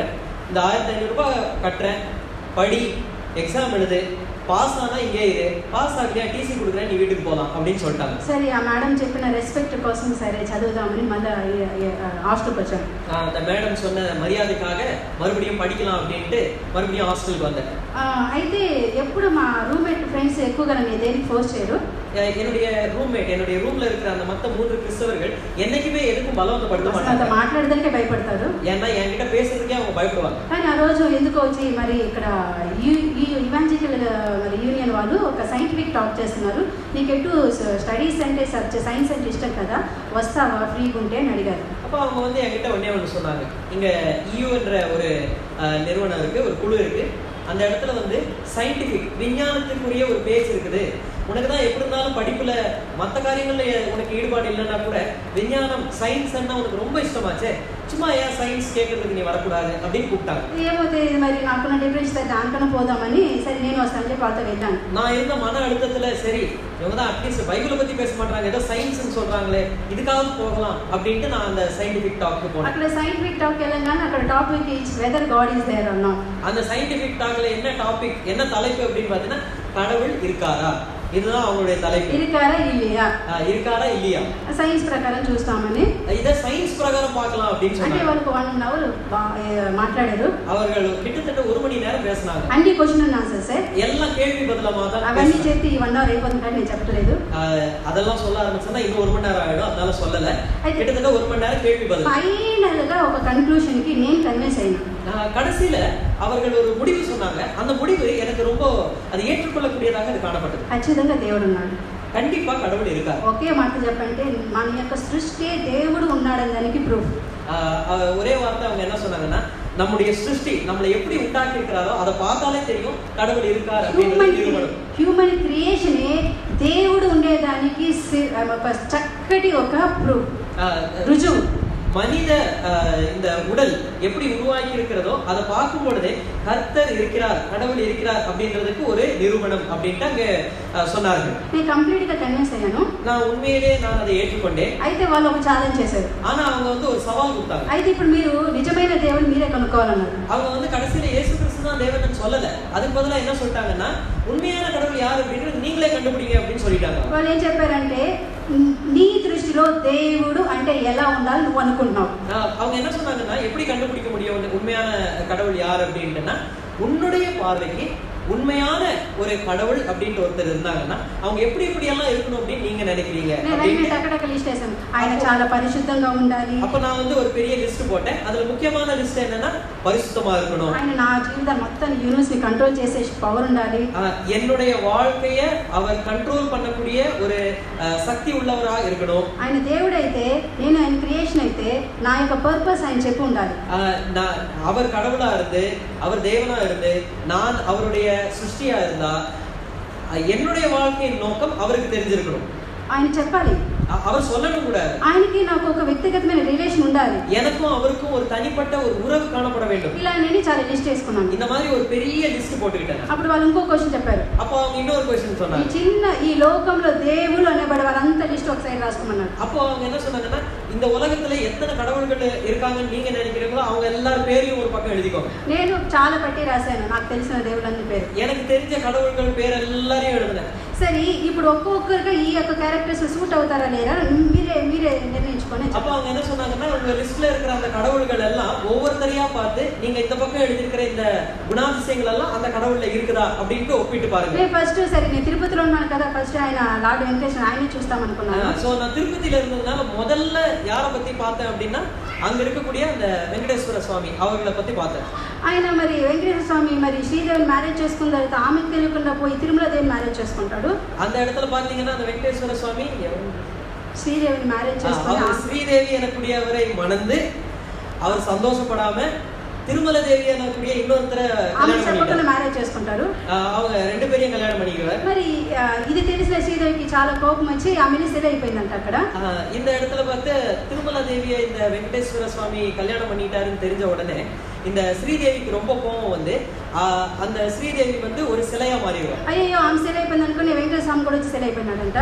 ஐயோ ஸ்ரீதேவி சிலையாயிட்டாளே அப்படின்றதுனால இவர் வருத்தப்பட்டு வெங்கடேஸ்வர சுவாமி இவர் ஒரு சிலையா மாறிடுவார். మరి ఈమె కూడా ఇంకా ఉన్నాను కాబట్టి ఆయన పోతే నేను ఎందుకు నా కూడా సిరి అయిపోయిందంట. ஐயோ என்னுடைய கணவர் வெங்கடேஸ்வரா போயிட்டாரே அப்படின்ட்டு திருமல தேவி இன்னொரு மனைவியும் கூட அவளும் சிலையாயிடுவார். అయ్యో ఈయన వల్లే ఒక ఫ్యామిలీ ప్రాబ్లము, ఆయన చేత ఆయన ప్రాబ్లం వాళ్ళ ఫ్యామిలీ ప్రాబ్లం తీర్చుకోవడానికి అవ్వలేదు, నా ప్రాబ్లం ఎక్కడ తీస్తాడు ఈయన అనుకున్నాను. இவரே ஒரு கடவுளா இருந்துட்டு அவருடைய குடும்ப பிரச்சனையை அவருக்கே தீர்க்க முடியலன்னா இவர் எப்படி நான் கடவுள்னு நான் ஒத்துக்க முடியும் அப்படின்ட்டு ஒரு தீர்மானத்துக்கு வந்தேன். మా నాన్న వచ్చి చాలా శివభక్తుడు, ఇప్పటికే ఆయన శివభక్తుడే. அப்புறம் அடுத்த கடவுளுக்கு வந்தேன். இப்போ யார் அப்படின்னா என்னுடைய அப்பா வந்து சிவனுடைய பக்தர். ఆయన గురించి చాలా ఉంటుంది, அவரை பத்தி நிறைய இருக்கு. అయితే ఆ సమయంలో నాకు ఒకటి మాత్రం నా హృదయంలో ஆனா அந்த இடத்துல நான் வந்து இவாலுவேஷன் அந்த கணக்கு போடுற அந்த டைம்ல ஒரே ஒரு குணம் ஞாபகம் வந்தது. విష్ణు వచ్చి మోహిని అవతారంలో వచ్చినప్పుడు మరి శివుడు చాలా గంజా తాగేసి మరి ఆ మైకంలో కంట్రోల్ చేసుకోవాలి అమ్మాయి అనుకొని ఆయనతో ఎగ్జామ్ చేసేస్తాడు. அங்கே விஷ்ணு எனக்கூடிய ஒரு கடவுள் அவர் வந்து மோகினி அவதாரம், அதாவது ஒரு ஸ்திரீயின் அவதாரத்துல வருவார். அந்த ஸ்திரீயின் அவதாரத்துல வரும்பொழுது இந்த சிவன் எனக்கூடிய ஒரு கடவுள் அவர் வந்து மதுபானத்தை அதிகமா குடிச்சிட்டு அந்த ஒரு என்ன சொல்லுவாங்க அந்த ஒரு போதையில என்ன பண்ணுவாரு, இந்த மோகினி அவதாரத்துல வந்த இந்த ஸ்திரீயை கற்பழிச்சிருவார். సరే వాటో మేబీ ఆయన వాళ్ళ పుట్టిన ఆయన అయ్యప్ప ఇప్పుడు అందరు మాల వేసుకున్నారు. ఇది ఎంత స్టోరీ அவங்க ரெண்டு பேர் மூலமா பிறந்த இந்த ஐயப்பா இருக்காங்க இல்லையா, அவங்களுக்காக மாலை போட்டுட்டு நிறைய பேர் போயிட்டு இருப்பாங்க. సరే వీళ్ళు కంట్రోల్ చేసుకోలేకపోతున్నారు, నా చేతని ఎలా కంట్రోల్ చేయగలుగుతారు? அப்போ எனக்கு இன்னொரு தீர்மானம் வந்துச்சு. இவங்களே இவங்களுடைய வாழ்க்கையை, அவங்களுடைய சொந்த பர்சனல் லைஃப், அவங்களுடைய தனிப்பட்ட ஜீவியத்தை இவங்களால கண்ட்ரோல் பண்ண முடியல. என்னுடைய வாழ்க்கையை இவங்க என்ன கண்ட்ரோல் பண்ண போறாங்க? லிஸ்ட் వేసుకుంటే ఇంకా அந்த లిస్ట్ లో ఒவ்வொருతరియా எல்லாத்தையும் கேன்సిల్ ఆ విధంగా మొత్తం వస్తే ఫైనల్ గా సరే చిన్నప్పటి నుంచి నేను బైబిల్ బాగా మరి ఆ స్కూల్లో బైబిల్ నేర్పించారు కాబట్టి బైబిల్ వాక్యాన్ని బాగా తెలుసు. సరే జీసస్ క్రైస్ట్ గురించి ఆ యొక్క దాంట్లో క్యారెక్టర్స్కి వస్తే அப்போ நான் வந்து லிஸ்ட் எல்லாம் முடிச்சிட்டேன்னா லிஸ்டே காலி ஆயிடுச்சு, வேற யாருமே இல்லை லிஸ்ட்ல. அதனால கடைசியா யோசித்தேன், சின்ன வயசுல இருந்து ஒருத்தரை நம்புனமே இயேசு கிறிஸ்துன்ட்டு, அவரை பத்தி ஒரு தடவை பார்க்கலாமே, இந்த குணம் எல்லாம் அவர்கிட்ட இருக்கா அப்படின்ட்டு பார்க்க ஆரம்பிச்சேன். సరే ఆయన పాపం లేదు, ఆయన పరిశుద్ధ జీవితం, ఆయన ఎంత ప్రేమ గల దేవుడు, ఆయన అదంతా ఆయన మొత్తం నాకు వీటిలో ఉన్నదంతా అర్థమైంది. அப்போ அவருடைய வாழ்க்கையெல்லாம் ஒன்னொன்னுத்தையும் ஒப்பிட்டு பார்க்கும்போது எல்லாத்துக்கும் கரெக்டா வர்ற ஒரே நபர் அவரா தான் இருந்தார். మరి నా పాపం నుంచి నా లైఫ్ ని కంట్రోల్ చేసేదానికి ఆయన శక్తి ఉందని నేను యాక్చువల్ వేదాల్లో కూడా చదివినాను. సర్వలోక పాప నిమిత్తం పరిశుద్ధ రక్త ప్రచుతత్మ పుణ్యదాన బలి, అంటే ఈ లోకంలో ఉన్న ప్రతి ఒక్క పాపముల కోసము రక్తం, పరిశుద్ధ రక్తం చిందించాలి. ఆ పరిశుద్ధ రక్తం మన అన్ని పాపం నుంచి విడుదల చేస్తుంది అనేది నేను వేదాల్లో చదివాను. அவங்க வேதத்துல ஒரு மந்திரத்தை படிச்சாங்க, அது எனக்கு வராது. அதோடைய அர்த்தம் என்னன்னா, ஒரு பரிசுத்தமான ஒரு ரத்தம் ஒருத்தருடைய பாவத்தை கழுவுறதுக்காக அது சிந்தப்படணும். அந்த ரத்தத்தின் மூலமாக மட்டும்தான் ரட்சிப்பு எனக்கூடியது வரும் அப்படின்றத நான் வந்து வேதத்துல படிச்சிருந்தேன். சரி, నేను చదివిన వీటన్నిటిలో ఎవరు నేనే దేవుడిని చెప్పినారంటే ఎవరు చెప్పలేదు. அப்போ இத நான் தான் தேவன் அப்படின்னு சொல்லக்கூடிய அருகதை யாருக்குமே இல்லாம நான் பார்த்தேன். அது ఆ వేదాల్లో ఎవరు చెప్పుకోలేదు. வேதாஸ்ல கூட யாருமே அந்த மாதிரி சொல்ல மாட்டாங்க. అది చిన్నప్పటి నుంచి ఒక శ్లోకం మాకు నేర్పించారు. ஆனா சிறு வயதுல இருந்து ஒரு ஸ்லோகத்தை எங்களுக்கு கத்து கொடுத்தாங்க. అసతోమ సర్గమయ తమసోమ జ్యోతిర్మయ మృత్యోంగ అమృతాంగమయ అనే శ్లోకం, అది అందరికి తెలుస్తుంది, స్కూల్లో కూడా నేర్పిస్తారు. స్కూల్లో కూడా కత్తు கொடுப்பாங்க, అసతోమ సద్గమయ తమసోమ జ్యోతిర్. అయితే దాని యొక్క అర్థం ఏమంటే, నేను అసత్యంలో ఉన్నాను, నాకు సత్యంలో నడిపించాలి. నేను అంధకారంలో ఉన్నాను, నన్ను వెలుగులో నడిపించాలి. నేను మరణ భయంలో ఉన్నాను, నన్ను జీవనంలోకి నడిపించాలి.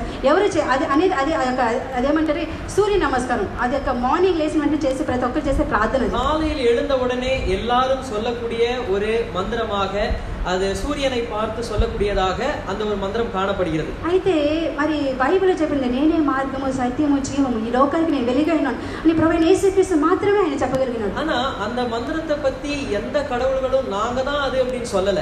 ஆனா ஆண்டவர் இயேசு கிறிஸ்து பரிசுத்த வேதாகமத்துல சொல்லப்படுற வார்த்தை என்னன்னா, அந்த மூணு குணாதிசயங்களும் நான் தான் அப்படின்னு, நானே வழியும் சத்தியமும் ஜீவனுமாக இருக்கிறேன் என்று அவர் சொல்லுகிறார். అయితే మరి ఇవన్నిటికీ నేను ఏమైతే అనుకున్నాను ఆయన సరిపోతున్నాడు.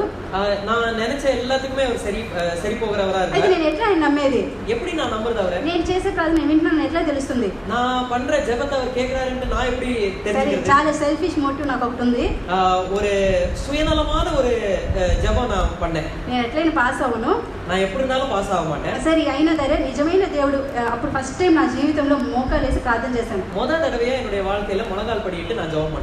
యేసు ప్రభు మీరు నిజమైన దేవుడు అంటే, கர்த்தாவே நீர் உண்மையான தேவனா இருந்தா, మీరు ప్రార్థన వినే దేవుడు అయితే, நீர் ஜெபத்தை கேட்கிற தேவனாக இருந்தா, నేను ఈ ఎగ్జామ్ లో పాస్ అవ్వాలి. நான் இந்த எக்ஸாம்ல பாஸ் ஆகணும். నేను మిమ్మల్ని ఊరికి అడగట్లేదు, நான் ஒன்னும் சும்மா கேட்கல, நான் కష్టపడి చదువుతాను. நான் கஷ்டப்பட்டு படிக்கிறேன். అయితే నాకు ఇంతవరకు కష్టపడ్డా కూడా నాకు ఫలితం లేదు. இவ்வளவு நாள் நான் கஷ்டப்பட்டேன், அதனால எந்த பலனும் வரல. అయితే నాకు దీంట్లో సహాయం చేయండి. ஆனா இந்த ஒரு விஷயத்துல எனக்கு நீங்க உதவி செய்யுங்க. ఇంకొకటి, అప్పుడు యాక్చువల్ ప్రిపరేషన్ హాలిడేస్, అందరూ వాళ్ళ ఇంటికి వెళ్ళిపోయినారు. இன்னொன்னு, அது வந்து ஆயத்தத்திற்குரிய அந்த விடுமுறைகளை விட்டுருந்தாங்க, எல்லாரும் வீட்டுக்கு போயிட்டாங்க. అయితే నేను ఒక్కదాన్ని హాస్టల్లో ఉన్నాను. நான் ஒருத்தி மட்டும் தான் ஹாஸ்டல்ல இருக்கேன். అందుకే నాకు ఆ భయం ఉండకూడదు. ஏன்னா பயப்படக்கூடாது. సరే మరి ఎట్లా బిట్ట చదివాను, ఎగ్జామ్స్ రాసాను, రిజల్ట్ వచ్చింది.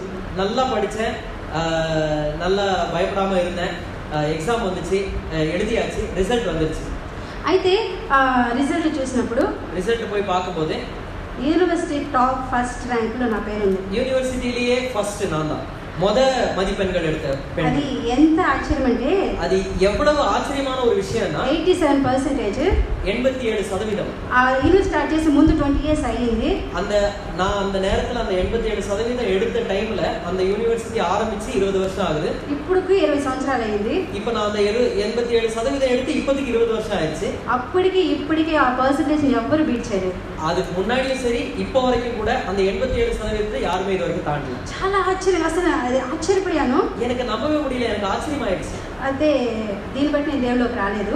ஆனா இதை வச்சு நான் ஆண்டவருக்குள்ள வரல. అయితే ఏమంటే లోపల ఏమన్నా ప్రే చేస్తే ఆయన వింటాడు, నాకు అవసరం ఉన్నప్పుడు ఆయన దగ్గరికి వెళ్తే ఆయన చేస్తాడని నమ్మకం మాత్రం వచ్చింది. ஆனா உள்ள ஒரு நம்பிக்கை, ஏதாவது நான் ஜெபம் பண்ணா கண்டிப்பா கேட்கிற ஒரு தேவன் இருக்கிறார் அப்படிங்கறத மட்டும் தெரிஞ்சுக்கிட்டேன். அவ்வளவுதான். అవసరమైనప్పుడు ఆయన దగ్గర ప్రార్థన చేసుకునే మనసులోనే, தேவை இருக்கும்போது மட்டும் மனசுக்குள்ளேயே ஜெபம் பண்ணுவேன். పైకి మాత్రం చాలా హిందువులాగా అందరి దగ్గర అదే పొగరుతో ఉండేదాన్ని. ஆனா வெளியில மட்டும் அதே திமிரோட எல்லா இந்துக்களோட நல்லபடியா இருப்பேன். అయితే ఒక రోజు ఏమైందంటే మా మేడంని కలుద్దామని ఒక ఇంటికి వెళ్ళాను. நான் என்னுடைய மேடம் பார்க்கணும் அப்படின்றதுக்கு ஒருத்தருடைய வீட்டுக்கு போனேன். ஆகஸ்ட் 15, 2002 2002 ஆண்டு ஆகஸ்ட் 15ஆம் தேதி. అయితే మేడం ఇంట్లో లేరు. ஆனா மேடம் வீட்ல இல்ல. సరే నేను రిటర్న్ వస్తా ఉన్నాను. நான் மறுபடியும் திரும்ப வரேன். ఒక స్థలంకి వచ్చేసరికి ஒரு இடத்துக்கு வரும்போது ఒక స్వరం నాతో మాట్లాడుతుంది. ஒரு சத்தம் என்கிட்ட பேசிட்டே, ఒకే మాట, ஒரே ஒரு வார்த்தை தான், లోపలికి వెళ్ళు, உள்ள போ, లోపలికి వెళ్ళు, உள்ள పో. నేను అక్కడి నుంచి కదులుతాను ఎంత ప్రయత్నిస్తున్నా కానీ పోలేకపోతున్నాను. அந்த இடத்துல இருந்து எப்படியாவது முன்னாடி போயிடணும் அப்படின்னு நினைக்கிறேன், என்னால முடியல. ఒక బలమైన ఒక స్వరము లోపలికి పో, లోపల పో అని నేను చాలా బలమైన சத்தம் எனக்குள்ள, உள்ள போ, உள்ள போ, உள்ள போ அப்படின்னு. కరెక్ట్ నేను చూస్తే ఎక్కడున్నంటే ఒక நான் எந்த இடத்துல இருக்கிறேன் அப்படின்னு திரும்பி பார்த்தா మన యొక్క హెబ్రోన్ చర్చ్ ఎరుషలేం తిరుపతిలో ఉంది. ఆ చర్చ్ ముందు గేట్ ముందు ఉన్నాను. திருப்பதியில இருக்கக்கூடிய எருசலேம் சபை, நம்முடைய சபை, அந்த சபையோட கேட்டுக்கு முன்னாடி நான் நிக்கிறேன். அதுவரைக்கும் నాకు అది చర్చ్ అని కూడా తెలియదు. அது వరకే நான் அது சபைன்னு கூட எனக்கு தெரியாது. అయ్యో నేను అసలు ఇలాంటి స్థలంలోకి ఎప్పుడు వెళ్ళకపోతే ఎట్లా ఇక్కడి నుంచి పోవాలనుకున్నాను. ஐயோ நான் இந்த மாதிரி இடத்துக்கு நான் உள்ள போவே மாட்டேன், எப்படியாவது இங்க இருந்து போயிடணும் அப்படின்னு நினைச்சேன். అయితే ఏమంటే మరి ఆ స్వరంకి లోబడి అది చాలా మరి బలంగా నన్ను పట్టుకుంది కాబట్టి లోపలికి వెళ్ళి కూర్చున్నాను. அது ரொம்ப பலவந்தப்படுத்தினதுனால நான் உள்ள போய் உட்கார்ந்துட்டேன். మరి అది ఆ రోజు ఆగస్ట్ 15 హాలిడే స్పెషల్ మీటింగ్. அந்த ஆகஸ்ட் 15ஆம் தேதி அது வந்து விடுமுறை நாளாக இருந்ததுனால அங்க ஸ்பெஷல் மீட்டிங் நடந்துட்டு இருக்கு. ఆల్మోస్ట్ అలో మెసేజ్ అంతా అయిపోయింది. எல்லாம் மெசேஜ் எல்லாம் முடிஞ்சிருச்சு, செய்தி எல்லாம் முடிஞ்சிருச்சு. లాస్ట్ లో కూర్చున్నాను. கடைசில உட்கார்ந்துட்டு இருக்கேன். అప్పుడు అక్కడి నుంచి దేవుడు మాట్లాడాడు. அங்க இருந்து கருத்து பேசிட்டு இருக்காங்க. ఏ సిచువేషన్ తో మాట్లాడారంటే, என்ன సూழ்நிலையில இருந்து பேசினாరు? అపోస్తలుడైన పౌలు అంటే సౌలైన ఆయన ఏ విధంగా అయితే మరి యొక్క క్రైస్తవాన్ని నాశనం చేయాలనుకొని మరి తను దమస్కుని పోయే మార్గానికి వస్తాడో, அங்கே எப்படியாக கிறிஸ்தவர்கள் எல்லாரையும் துன்பப்படுத்தணும் அப்படின்றதுக்காக தமஸ்கு வழியாக செல்கிறாரோ, ఆ విధంగా దేవుడు నీకు అక్కడ అదే +2లో డిస్ట్రిక్ట్ ఫస్ట్ ఇచ్చింది నేను. அங்க +2ல డిస్ట్రిక్ట్ ఫస్ట్ வந்தது என்னாலதான். நீ ఏ స్థలంలో వచ్చి క్రైస్తవత్వాన్ని నువ్వు నాశనం చేయాలనుకున్నా ఆ స్థలంలో నీకు రక్షణ సిద్ధపరిచాను. எந்த இடத்துல கிறிஸ்தவர்கள் எல்லாம் துன்பப்படுத்தணும்னு நினைக்கிறியோ அந்த இடத்துல உனக்கு ரட்சிப்பை நான் సౌలు ఏ విధంగా దర్శించారో ఆ విధంగా ప్రభు నన్ను దర్శించారు. சவுலை எப்படியாக ஆண்டவர் தரிசித்தாரோ அதே விதமாக என்னையும் தரிசித்தார். అప్పుడు నేను అనుకున్నాను మనసులో, அப்ப நான் மனசுல நினைச்சேன், నేను ఆల్రెడీ నిన్ను నమ్ముతున్నాను కదా, ஏற்கனவே உங்களை நம்புறேன் இல்லையா, నీకు హృదయం తెలుసు కదా, என்னோட இதயத்தை உங்களுக்கு தெரியும் இல்லையா, నేనేం చేయాలి అని. இன்னும் நான் என்ன செய்யணும்? అప్పుడు వాళ్ళు వెంటనే లాస్ట్ సెక్షన్ కాబట్టి వాళ్ళు ఏం చెప్పారంటే, రోమిలకు రాసిన పత్రిక 10వ అధ్యాయము 9-10. ரோமர் 10:9-10 அந்த இடத்துல இருந்து அவங்க கடைசியா சொன்ன வார்த்தைகள் அது. అదేమనగా యేసు ప్రభుని నోటితో ఒప్పుకొని దేవుడి మృతుల నుండి ఆయన లేపినని నీ హృదయమందు విశ్వసించినడలా నీవు రక్షింపబడదు.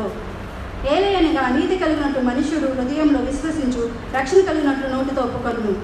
இந்த இடத்துல பார்க்கும்போது என்னவென்றால், கர்த்தராகிய இயேசுவை நீ வாயினால் அறிக்கையிட்டு தேவன் அவரை மரித்தோரிலிருந்து எழுப்பினார் என்று உன் இருதயத்திலே விசுவாசித்தால் ரட்சிக்கப்படுவாய்.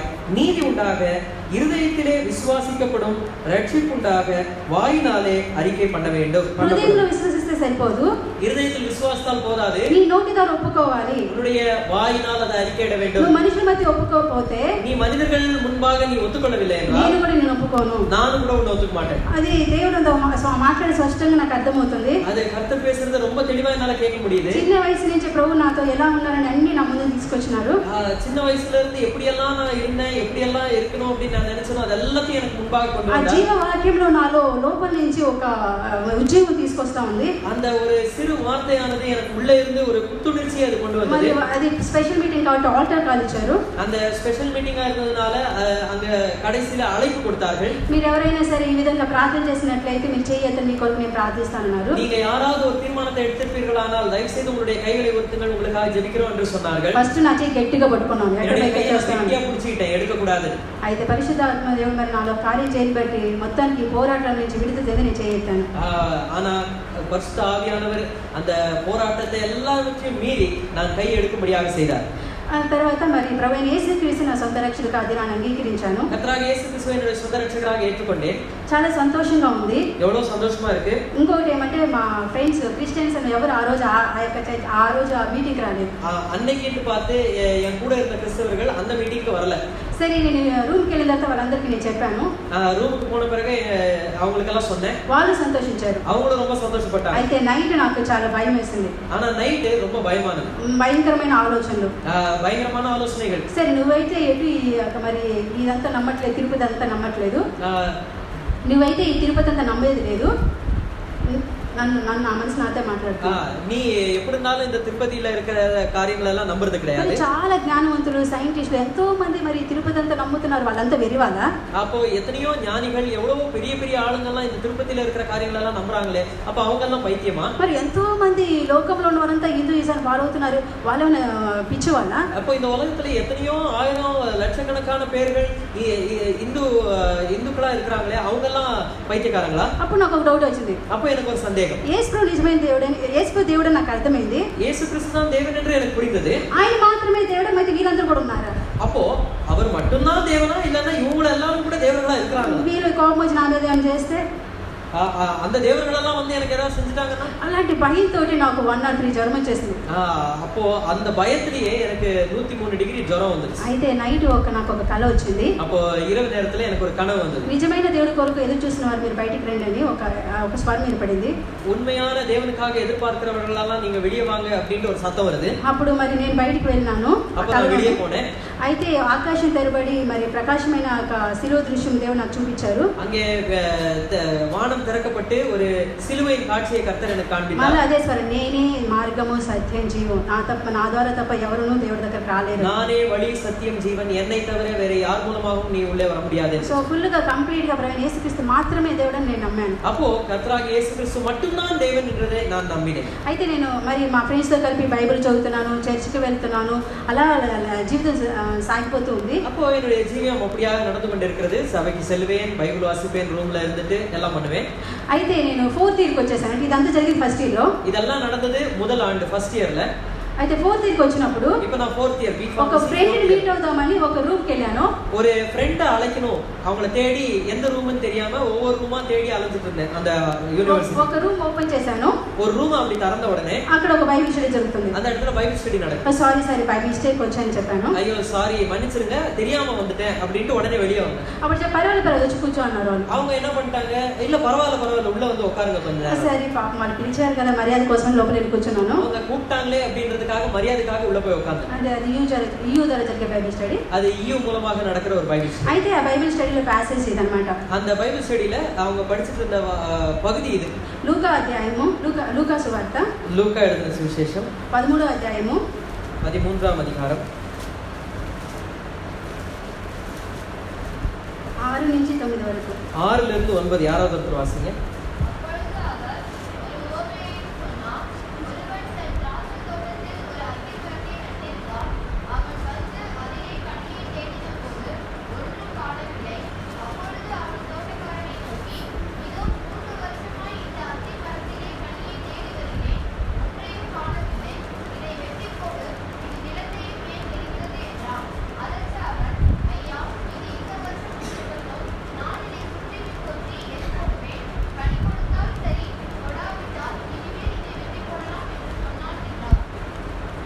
ఓకే, సో దీంట్లో ఏమైంది, ఒక ద్రాక్ష లాంటి తోటలో కంజూర్ చెట్టు పెట్టారు. இது ஒரு திராட்சை தோட்டத்திலே ஒரு அத்தி மரத்தை நடுகிறார்கள். 3 సంవత్సరాల నుంచి ఎత్తుకొస్తున్న పండు లేవు.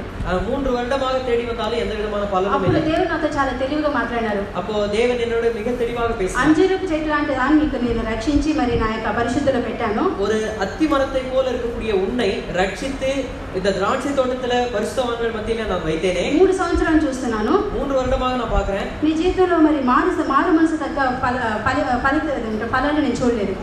உன்னுடைய ஜீவியத்திலே அந்த மனம் திரும்புதலுக்கு ஏதுவான அந்த பலன் எதுவுமே காணப்படவில்லை.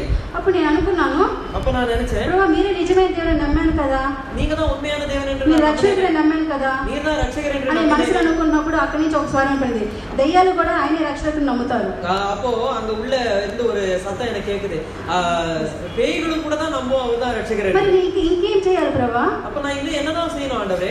అప్పుడు దేవుడు నాతో ఏం మాట్లాడారంటే, அப்ப கர்த்தர் என்னிடத்தில் என்ன ప్రభు பேசுறாரு? యేసుక్రీస్తు రక్షకుడిగా అంగీకరించడం మాత్రమే కాదు, கர்த்தராக இயேசு கிறிஸ்துவை ரட்சகராக ஏற்றுக்கொண்டால் போதாது, ఆయన ప్రభువుగా నీ జీవితానికి ఆయన ప్రభువుగా అంగీకరించాలి. உன்னுடைய ஜீவியத்தின் கர்த்தராக அவரை நீ ஏற்றுக்கொள்ள வேண்டும். అంటే నా జీవితము దేవుడికి ఫలభరితంగా ఉండాలి. என்னுடைய வாழ்க்கை கர்த்தருக்கென்று பலன் கொடுக்கக்கூடியதாக காணப்பட నా வேண்டும். జీవితం ద్వారా దేవుడు మహిమపరచాలని ఎదురు చూస్తున్నారు. என்னுடைய வாழ்க்கையின் மூலமாக கர்த்தருடைய நாமம் மகிமைப்பட வேண்டும். అప్పుడు వాళ్ళు ఒక వాక్యం చెప్పారు. அப்போ ஒரு வார்த்தை சொன்னாங்க அவங்க. 1 కొరింథీయులు 15:19 ఏమంటే 15:19 ఈ జీవిత కాలం మట్టుకు మన ప్రభువైన యేసుక్రీస్తును నిరీక్షించినట్లా మనుషులందరికంటే దౌర్భాగ్యం.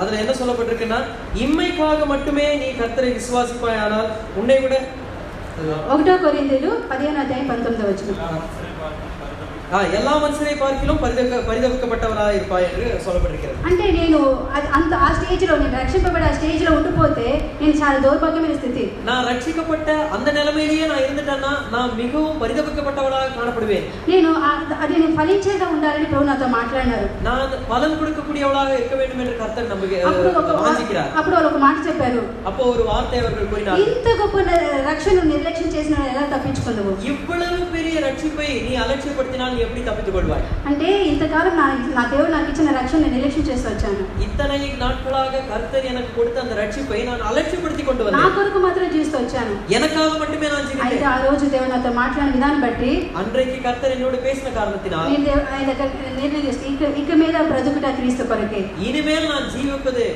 கிறிஸ்துவுக்காக. మరి ఎప్పుడైతే నేను ఆ డెసిషన్ తీసుకొని దేవుడి కొరకు జీవిస్తూ స్టార్ట్ చేశానో, எப்போ நான் அப்பேற்பட்ட ஒரு தீர்மானத்தை எடுத்துக்கொண்டு கர்த்தருக்காக ஜீவிக்க ஆரம்பித்தேனோ, మా యూనివర్సిటీ అందరికీ తెలిసిపోయింది.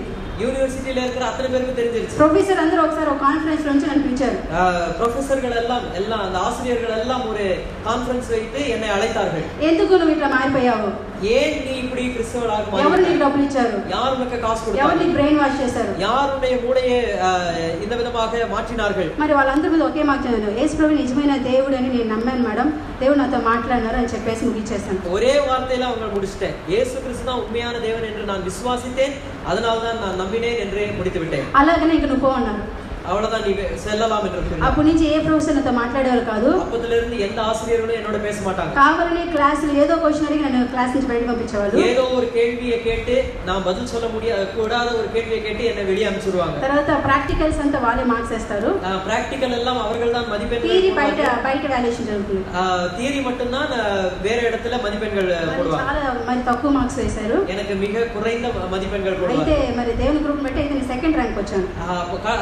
கர்த்தருடைய மிகுந்த கிருபையினால் நான் 2வது ரேங்கில் நான் பாஸ் ஆனேன். అయితే నాకు చాలా కష్టమైంది, ఎందుకంటే ఫైనల్ ఇయర్ వచ్చిన వాళ్ళకి గోల్డ్ మెడల్ ఇస్తారు అప్పుడు బీఫార్మసీలో. ஏன்னா பிஃபார்மசில ஃபர்ஸ்ட் வந்தா மட்டும் தான் கோல்ட் மெடல் கொடுப்பாங்க.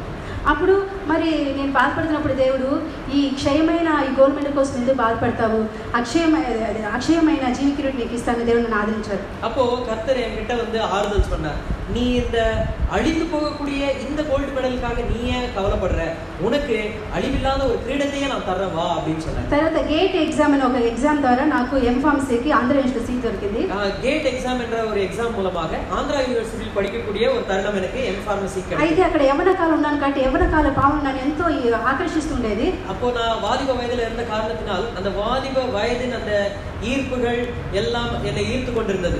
అప్పుడు మరి నేను ప్రభు దగ్గర ఏడ్చి, ప్రభువా ఎట్లా ప్రభువా ఈ యొక్క యవ్వన కాల భావన నుంచి నేను బయటకు రాగలను, నేను ఎంతో చేస్తున్నా. కానీ అప్పుడు దేవుడు నాకు 3 విషయాలు చెప్పారు. அப்போ அந்த வாலிப வயதின் அந்த காரியங்கள்ல இருந்து கர்த்தாவே நான் எப்படி வெளிவர முடியும் அப்படின்ட்டு நான் மிக ஏக்கத்தோடு கேட்கும்போது கர்த்தர் எனக்கு 3 காரியங்களை கற்றுக் ఒకటి கொடுத்தார். నీ వ్యక్తిగత ప్రార్థన, వాక్య ధ్యానము. முதலாவது என்ன கற்றுக் கொடுத்தார் என்றால் தனிப்பட்ட ஜெபம், தனிப்பட்ட வசன தியானம். నీ ఎదుట పాపం చేయనట్టు ఈ హృదయంలో దేవుని వాక్యం భద్రపరచుకొని చెప్పారు. நீ பாவம் செய்யாம இருக்கிறதுக்கு கர்த்தருடைய வசனத்தை உன்னுடைய இருதயத்தில் பத்திரப்படுத்திக் கொள்ள అప్పటి வேண்டும். నుంచి 5 o'clock లేసి ప్రతిరోజు నేను అప్స్టేజ్ నాతో పాటు 2 జూనియర్స్ తీసుకెళ్ళి దేవుని వాక్యం చదివి బై హార్ట్ చేసేదాన్ని. அப்பொழுதிலிருந்து நான் என்ன பண்ணுவேன்னா என் கூட 2 பேர் ஜூனியர்களையும் அழைத்து சென்று மேல அப்ஸ்டேர்ஸுக்கு சென்று அந்த இடத்தில் ஆண்டவருடைய வசனத்தை தியானித்து அதை மனப்பாடம் செய்வேன்.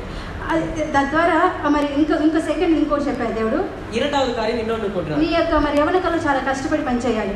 இந்த வாலிப వయసుல కష్టపட்டு వేల ఒక్క నిమిషం కూడా ఖాళీగా ఉండకూడదు. ஒரு నిమిషం కూడా నీ వెరిగా మార్నింగ్ 5 o'clock లేసిన 10 o'clock వరకు ఒక్క నిమిషం ఖాళీ లేకుండా మరి కాలేజ్కి వెళ్ళి తర్వాత పార్ట్ టైం జాబ్ చేసేదాన్ని. காலையில 5 மணிக்கு எந்திரிச்சேன்னா 10 மணி வரைக்கும் நான் வந்து வேற வேலைக்கு பார்ட் டைம் வேலை செய்வேன். 10 to 5 காலேஜ்కి వెళ్ళేదాన్ని. 10ல இருந்து 5 மணி வரைக்கும் காலேஜுக்கு போவேன். ఈవినింగ్ ఎవ్రీడే బైబిల్ స్టడీ అక్కడ హాస్టల్లో బైబిల్ స్టడీ స్టార్ట్ చేసాము. ఈవినింగ్ சாயங்காலம் 5 மணிக்கு அப்புறமா அங்க ஹாஸ்டல்லயே ஒரு பைபிள் ஸ்டடி ஆரம்பித்தேன். Full busy. ஒரு நேரமும் காலியாக இல்லாம முழுவதுமாக பிஸியாக இருந்தேன். థర్డ్ థింగ్, மூன்றாவது காரியம், నేను ఏదైతే శోధనలోకి తీసుకొస్తుందో అన్ని నువ్వు పారిపోవాలి. எது உனக்கு சோதனையாக வருகிறதோ அந்த சோதனையில இருந்து ஓடிப்போ. అప్పుడు నాకు దగ్గర మొబైల్ ఉంది. அப்போ என்கிட்ட மொபைல் இருந்துச்சு. మొబైల్ తీసేసాను. மொபைலை எடுத்து போட்டேன். నాకు మ్యారేజ్ ఫిక్స్ అయిన వరకు నా చేతిలో మొబైలే ముట్టుకోలేదు. எனக்கு விவாகம் ஃபிக்ஸ் ஆகுற வரைக்கும் என் கையில மொபைல் வரவே. ఎప్పుడైతే నేను దేవుడి వాక్యాన్ని కంప్లీట్ గా విధేయత చూపించానో, எப்பொழுது நான் கர்த்தருடைய வார்த்தைக்கு முழுவதுமாக நான் கீழ்ப்படிந்தேனோ, ఆంధ్ర యూనివర్సిటీలో హాస్టల్లో ఒక విజయం వచ్చింది. ஆந்திரா யூனிவர்சிட்டியில பாக்கும்போது கடைசி நாட்கள்ல ஒரு உயிர் மீட்சி அங்கே ஏற்பட்டது. ఒక 7 మెంబర్స్ తో స్టార్ట్ అయిన మా యొక్క బైబిల్ స్టడీ 2 வருடத்துக்கு முன்பதாக 7 பேரோடு ஆரம்பிக்கப்பட்ட அந்த பைபிள் ஸ்டடி 70 మెంబర్స్ అనుదినం దాంట్లో ఆత్మలు చేర్చబడుతూ ఉన్నాయి. ஒவ்வொரு நாளும் ஆத்துமாக்களை கர்த்தர் சேர்த்து கொண்டிருந்தார். ఆ విధంగా దేవుడు అది ఎంతగానో ఎక్కువ మంది ప్రతిదినం ఎవరొకరు రక్షింపబడేవాళ్ళు. ఆ విధంగా చాలా అద్భుతంగా మరి నా యవన కాలంలో దేవుడు నన్ను నడిపించారు. ஒவ்வொரு நாளும் யாராவது ஒருத்தர் ரட்சிக்கப்பட்டே இருந்தாங்க. அந்த மாதிரி ரட்சிக்கப்பட்டு 2 வருஷத்துக்கு பிறகு 70 பேர் அங்கே வந்தார்கள். నా యవన కాలానికి దేవుడు నాకు ఒక ప్రామిస్ ఇచ్చారు. அந்த வாலிப வயதுக்கு கர்த்தர் எனக்கு ஒரு வாக்குத்தத்தத்தை கொடுத்தார். రోమీయులకు రాసిన పత్రిక రోమర్ 5వ అధ్యాయం 19వ వచనం. 5:19. అందరూ యవనస్తులు ఆ వాక్యం చదవండి. దయவு செய்து వాలిబர்களே நீங்கள் அந்த వచనத்தை దాంట్లో ఏం రాసిందంటే, அதுல என்ன எழுதப்பட்டிருக்கு? ఒకరి యొక్క అవిధేయత వల్ల ఎంతో మంది నీతిమంతులు చేయబడ్డారు. ఒకరి వల్ల విధేయత వల్ల ఎంతో మంది నీతిమంతులుగా చేయబడ్డారు. அன்றியும் ஒரே மனுஷனுடைய கீழ்ப்படியாமையினாலே அநேகர் பாவிகளாக்கப்பட்டது போல ஒருவருடைய கீழ்ப்படிதலினாலே அநேகர் நீதிமான்களாக்கப்படுவார்கள். ఆ ఒక్కడి పేరులో నా పేరు పెట్టుకొని దేవుడు చదవమన్నాడు. அந்த ஒருவர் எனக்குடைய இடத்துல என்னுடைய பேரை வச்சு ஆண்டவர் வாசிக்க சொன்னார். సుజాత, నువ్వు మాత్రం నా యొక్క వాక్యాన్ని కంప్లీట్ గా విధేయత చూపించావంటే, சுஜாதா நீ மட்டும் உன்னுடைய வாழ்க்கையில என்னுடைய வார்த்தைக்கு நீ கீழ்ப்படிந்தாயானால் నీ చుట్టుపక్కల ఉన్నవంతా నీతిమంతులుగా తీర్చబడతారు. உன்னை சுற்றி இருக்கிறவர்கள் அத்தனை பேரும் கர்த்தர் பக்கமாக ஈர்க்கப்படுவார்கள். ఈ వాక్యం నా జీవితంలో నెరవేర్చారు దేవుడు. இந்த வார்த்தையை கர்த்தர் உண்மையாகவே நிறைவேற்றினார். ఇంకొకటి తెలుసా, இன்னொன்று என்ன தெரியுமா? నేను బి ఫార్మ్ లో ఏమైతే గోల్డ్ మెడల్ కోల్పోయినానో, அந்த பி ஃபார்மசில எந்த கோல்ட் மெடலை நான் தொலைத்தேனோ 2வது ரேங்க் வந்து ఎం ఫార్మసీలో 9.98 తోటి ఆంధ్ర యూనివర్సిటీ గోల్డ్ మెడల్ దేవుడు నాకు ఇచ్చారు. 98.8% வாங்கி அந்த పర్సెంటేజ్ அந்த இடத்துல இன்னும் யாரும் வாங்கல. அந்த పర్సెంటేజ్ வாங்கி அந்த கோல்డ్ மெடல் வரும்படியாக செய்தார். ఆ తర్వాత ఎంఫార్మసీ అయిపోయిన తర్వాత అవుట్ గోయింగ్ స్టూడెంట్స్ కి ప్రీ మ్యారిటల్ కౌన్సిల్ అని యూ ద్వారా ఒక మీటింగ్ ఉంది. அங்க ஈயு மூலமாக ப்ரீ மேரிட்டல், அதாவது விவாகத்திற்கு முன்பாக இருக்கக்கூடிய ஒரு ஆலோசனை குழு அந்த இடத்துல அங்கே ஏற்படுத்தினார்கள். దేవుడు నాకు 5 విషయాలు చెప్పారు. 5 விஷயங்கள் கர்த்தர் சொன்னார். నీ జీవితంలో దేవుడి చిత్తం జరగాలంటే உன்னுடைய வாழ்க்கையில் கர்த்தருடைய சித்தம் நடக்க வேண்டும். ఫస్ట్ முதலாவது, ఏ కారణానికి నీ లైఫ్ పార్ట్నర్ నువ్వు చూస్ చేసుకోకూడదు. எந்த காரணத்துக்கும் உன்னுடைய வாழ்க்கை துணையை நீ ஏற்படுத்திக் అది దేవుని యొక్క ఏర్పాటు. அது கர்த்தருடைய ஏற்பாடு. ఆయన సమయంలో ఆయన మనుషుల ద్వారా జరగనిస్తారు. அவருடைய பிள்ளைகள் மூலமாக அவர் அவருடைய நேரத்தில் அதை நடத்துவார். ఒకవేళ నువ్వు చేస్తే, ஒருவேளை நீ தெரிந்து கொண்டால் అక్కడే దేవుడి చిత్తం నీ జీవితంలో జరగకపోతుంది. கர்த்தருடைய சித்தம் உன்னுடைய வாழ்க்கையில் நடக்காது. రెండోది, இரண்டாவது, ఏది ఏమైనప్పటికీ దేవుడి చిత్తాన్ని కంప్లీట్ గా విధేయత చూపించమన్నారు. என்ன ஆனாலும் சரி கர்த்தருடைய சித்தத்திற்கு முழுமையாக கீழ்ப்படிய வேண்டும். மூன்றாவது, ఏ అబ్బాయితో కూడా మేము ఫ్రెండ్షిప్ చేయకూడదు. எந்த பையனோடும் சரி நீ ஃப்ரெண்ட்ஷிப் பண்ணக்கூடாது. ఒకవేళ అఫీషియల్ మాట్లాడాల్సి వచ్చినా நீ போய் பேசிட்டு வந்தா கூட 3:3:3 3:3:3 எனக்கூடிய అది లాస్ట్ టైం అన్న ఎక్స్ప్లెయిన్ చేశారు. கடந்த முறையே நாம் அதை குறித்து பார்த்திருக்கிறோம். తర్వాత అక్కడ ఇంకో పాయింట్ చెప్పారు. அங்க இன்னொரு சொன்னாரு. ఇది క్రిస్టియన్స్ లో చాలా ఎక్కువ కనిపిస్తది. இது கிறிஸ்தவர்களில் அநேகம் காணப்படும். బాయ్ ఫ్రెండ్ గర్ల్ ఫ్రెండ్ అని తిరగరు. బాయ్ ఫ్రెండ్ గర్ల్ ఫ్రెండ్ என்று கிடையாது. అయితే బ్రదర్ సిస్టర్ అని చెప్పుకుంటారు. బ్రదర్ సిస్టర్ என்று சொல்வார்கள். అయితే గంటలు మాట్లాడుకుంటారు. ஆனா మణికணக்கா பேசுவாங்க. చాట్ చేసుకుంటారు. చాట్ பண்ணுவாங்க. ఇంకా ధైర్యంగా తిరుగుతారు కూడా. ధైర్యமா சுத்துவாங்க. అది దేవుడికి చాలా వ్యతిరేకమైన విషయం. அது தேவனுக்கு விரோதமான காரியம். అది ఆ విధంగా ఉండకూడదని దేవుడు ఖచ్చితంగా చెప్పారు. அப்படி இருக்கணும் அப்படினு கர்த்தர் எனக்கிட்ட மிகவும் தெளிவாக சொன்னார். கடைசியாக నీ యొక్క వివాహము దేవుడికి మహిమకరంగా ఉండాలి. உன்னுடைய விவாகம் கர்த்தருக்கு மகிமையாக காணப்பட ఒక దైవికమైన కుటుంబం ఏర్పడడానికి కోసం ప్రార్థన చేసుకోవాలి. ஒரு தெய்வீகமான குடும்பம் ஏற்படுவதற்காக ஜெபிக்க வேண்டும். అయితే నా జీవితంలో ఫస్ట్ వచ్చిన ప్రపోజల్ బ్రదర్ ప్రపోజల్. என்னுடைய வாழ்க்கையில் முதலாவதாக வந்த ஒரு ப்ரொபோசல் வரன் யாருன்னா பிரதர் நான் தான். అయితే నాకు బ్రదర్ మ్యారేజ్ ముందే తెలుసు. ஆனா என்ன வந்து இப்போ நான் வேற மாதிரி டிரான்ஸ்லேட் பண்ணேன். ఓకే என்ன வந்து సోదరికి முன்னதாகவே தெரியும். నా దృష్టిలో ఏమంటే వీళ్ళ గురించి ఒక టైటిల్, என்னை பத்தி அவங்க நினைச்சிட்டு இருந்தது என்னன்னா, ఈ లోకంలో ఏ అమ్మాయి ఇలాంటి అబ్బాయిని పెళ్లి చేసుకోదు, இந்த உலகத்துல எந்த பொண்ணும் இவனை மட்டும் கல்யாணம் பண்ணிக்க கூடாது. అలాంటి టైటిల్ లేని వాళ్ళ పక్షం నాకుంది. அந்த மாதிரி ஒரு எண்ணம் தான் என்னை பத்தி அவங்க நினைச்சிட்டு இருந்தாங்க. అయితే మరి డైరెక్ట్ ప్రపోజల్ మరి వీళ్ళ యొక్క మెంటర్ చేసినారని ఆయన ద్వారా వచ్చింది. என்னுடைய மென்டர் அவங்க பேர் ஜேசன் அப்படின்ட்டு, என்னுடைய ஆலோசகர், அவங்க ஆவிக்குரிய ஆலோசகர். அவங்க மூலமா நீ டேவிட கல்யாணம் பண்ணிக்கிறியா அப்படின்ட்டு அவங்க கிட்ட போய் கேட்டிருக்காங்க. నేను చాలా ధైర్యంగా నాకు అలాంటి ఇష్టం లేదు అని చెప్పేసాను. உடனே அவங்க கிட்ட ரொம்ப தைரியமா நான் என்ன சொல்லிட்டேன், அவரை தான் எனக்கு இஷ்டம் கிடையாது. సరే పర్వాలేదమ్మా, మరి దేవుడి అడిగి చెప్పు అన్నారు ఆయన. இல்லம்மா நீ சொல்லாத, ஆண்டவர்கிட்ட கேட்டு சொல்லு அப்படின்னு. మరి సెకండ్ రూల్ నెంబర్ వచ్చి దేవుడి చిత్తాన్ని కంప్లీట్ ఇదే చూపిస్తాను, నేను అక్కడే నేను దేవుడి దగ్గర ఒప్పుకున్నాను కదా. సో రెండவது రూల్కి நான் அப்பவே கீழ்ப்படிஞ்சிருந்தேன், கர்த்தருடைய சித்தத்துக்கு நான் கீழ்ப்படியணும்ட்டு. మరి ఇష్టమైన ఇష్టం లేకపోయినా అట్లీస్ట్ దేవుని అడుగుతా, ప్రభు ఏంటి ప్రభు నాకు రాక ఫస్ట్ ప్రపోజల్ ఇంత దారుణంగా వస్తుందా. ஸோ அந்த சித்தத்தை செய்யறதுக்காக எனக்கு இஷ்டம் இருக்கோ இஷ்டம் இல்லையோ கர்த்தருடைய சித்தத்தை கண்டுபிடிக்கணுன்றதுனால கர்த்தர்கிட்ட போய் போராட ஆரம்பித்தேன். என்ன ஆண்டவரே, வர்ற வரனே இவ்வளவு பயங்கரமான ஆலயம் என்ன கூட்டு வரணும் அப்படின்ட்டு நான் ஆண்டவர்கிட்ட போராட ஆரம்பிச்சேன். అప్పుడు మరి దేవుడు నాకు ఫైట్ టైంలో அப்போ ஆண்டவர் என்னுடைய மௌன தியானத்துல என்னுடைய రాసిన పత్రిక 2వ అధ్యాయం 14-16 వరకు దేవుడు మాట్లాడారు. எபேசியர் సెకండ్ చాప్టర్ எபேசியர் 2 14-16 వరకు 14ல இருந்து 16 మీరే చదివేసి. நான் யாரோ ஒருத்தர் தமிழ்ல வாசிங்க.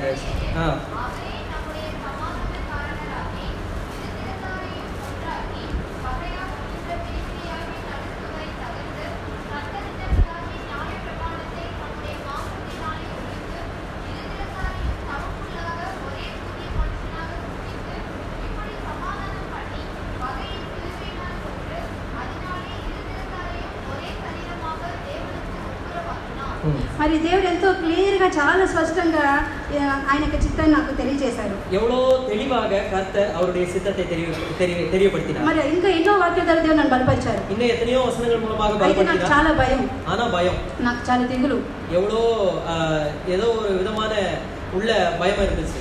జీవితాంతా కష్టపడ్డాను.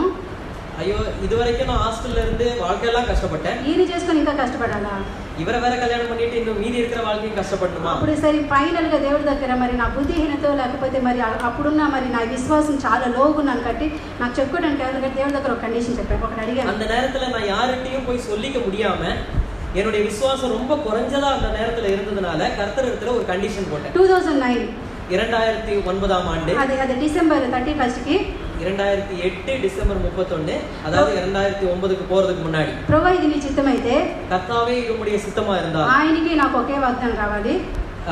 31ஆம் தேதி நைட்டு, அதாவது 1ஆம் தேதி அன்னைக்கு ரெண்டு பேருக்கும் ஒரே வாக்குத்தத்தம் வரணும். ఒకే రిఫరెన్స్ కూడా రావాలి. ஒரே வாக்குத்தத்தம் மட்டும் இல்ல, ஒரே ரெஃபரன்ஸ் வரணும், ஒரே வசனம் வரணும். కానీ దేవుని యొక్క మరి ఆయన యొక్క మహా కిరుబ, ఆయన యొక్క ఎంతో కృపగల దేవుడు కాబట్టి, அவர் எவ்வளவோ கிருபையுள்ள தேவனாக இருக்கிற காரணத்தினால் నా అవిశ్వాసాన్ని క్షమించి என்னுடைய అవిశ్వాసத்தை அவர் మన్నిத்து మా ఇద్దరికి ఒకే ప్రామిస్, ரெண்டு பேருக்கும் ஒரே வாக்குத்தத்தம். జోషువా 1:5 யோசுவா 1:5 నేను మోషేకు తోడేను నీకు తోడేను, ఆయనకి నేను మోషేకు తోడేను నీకు తోడేను. జోషువా 1:5 ஒரே பகுதி தான் வந்துச்சு, ஒரே வசனம் தான் வந்துச்சு. யோசுவா 1:5 நான் மோசேயோடு இருந்தது போல உன்னோடும் இருப்பேன், இதுதான் ரெண்டு பேருக்கும் வந்துச்சு. అప్పుడు నా యొక్క విల్లింగ్ నేను తెలియజేశాను. அப்போ என்னுடைய மென்டர் யார் அவங்க கிட்ட போய் பேசினாங்களோ அவங்க கிட்ட போய் அவங்க சொன்னாங்க, இந்த மாதிரி நான் ஒத்துக்கிறேன் அப்படின்னு. మ్యారేజ్ ఫిక్స్ అయింది, కళ్యాణం ఫిక్స్ అయ్యింది. జూన్ 3 మ్యారేజ్, జూన్ 3ஆம் தேதி కళ్యాణం. అప్పుడు ఏం జరిగిందంటే, அப்ப என்ன நடந்துச்சு, అప్పటి వరకు మా అమ్మ నాన్న నా యొక్క మరి యొక్క క్రైస్తవ భక్తి విషయం ఎప్పుడు అడ్డు చెప్పలేదు. அந்த நாள் வரைக்கும் கிறிஸ்தவ பக்தியை குறித்ததான எந்த விதமான தடையும் எங்களுடைய அப்பா அம்மா சொன்னது கிடையாது. అయితే మ్యారేజ్ విషయం వచ్చేసరికి మరి అందరు చుట్టాల ముందు వారికి ఒక పరువు విషయం కాబట్టి వాళ్ళు చాలా బాధపడుతూ వచ్చారు. இந்த கல்யாணம்ன்ற விஷயம் வந்த உடனே அவங்க வந்து அது மரியாதைக்குரிய ஒரு காரியம்ன்றதுனால அவங்க சொந்தக்காரங்க மத்தியில எல்லாம் அவங்க ரொம்ப கீழாக பார்த்ததுனால அது ரொம்ப கஷ்டப்பட்டாங்க. హిందూ సంప్రదాయాలను చేయమన్నాను నన్ను, இந்து சம்பிரதாயத்தின்படி செய்ய சொன்னாங்க. எவ்வளவோ నేను ఒప్పుకోలేదు, ஒத்துக்கவில்லை. మా అమ్మకి దెబ్బలు పడేది. நான் ஒத்துக்கலன்றதுனால எங்க அப்பா வந்து எங்க அம்மாவை பயங்கரமா அடிச்சாரு. రోజు మా ఇంట్లో ఏడుపులే 1 వీక్. கல்யாணம் நடக்கிறதுக்கு முன்னாடி ஒரு வாரம் வெறும் அழுகதான், ஒரு சாவு வீடு மாதிரி. నాకు ఒక సారీ ఏమి తీసిలేదు మా అమ్మ మా నాన్న. எனக்கு புடவை வாங்கி தரல, కళ్యాణத்துக்காக எதுவுமே வாங்கி தரல. మరి అక్కడ మ్యారేజ్ వచ్చి బెంగళూరులో బ్రదర్ వాళ్ళే చేస్తున్నారు. కళ్యాణం வந்து பெங்களூர்ல.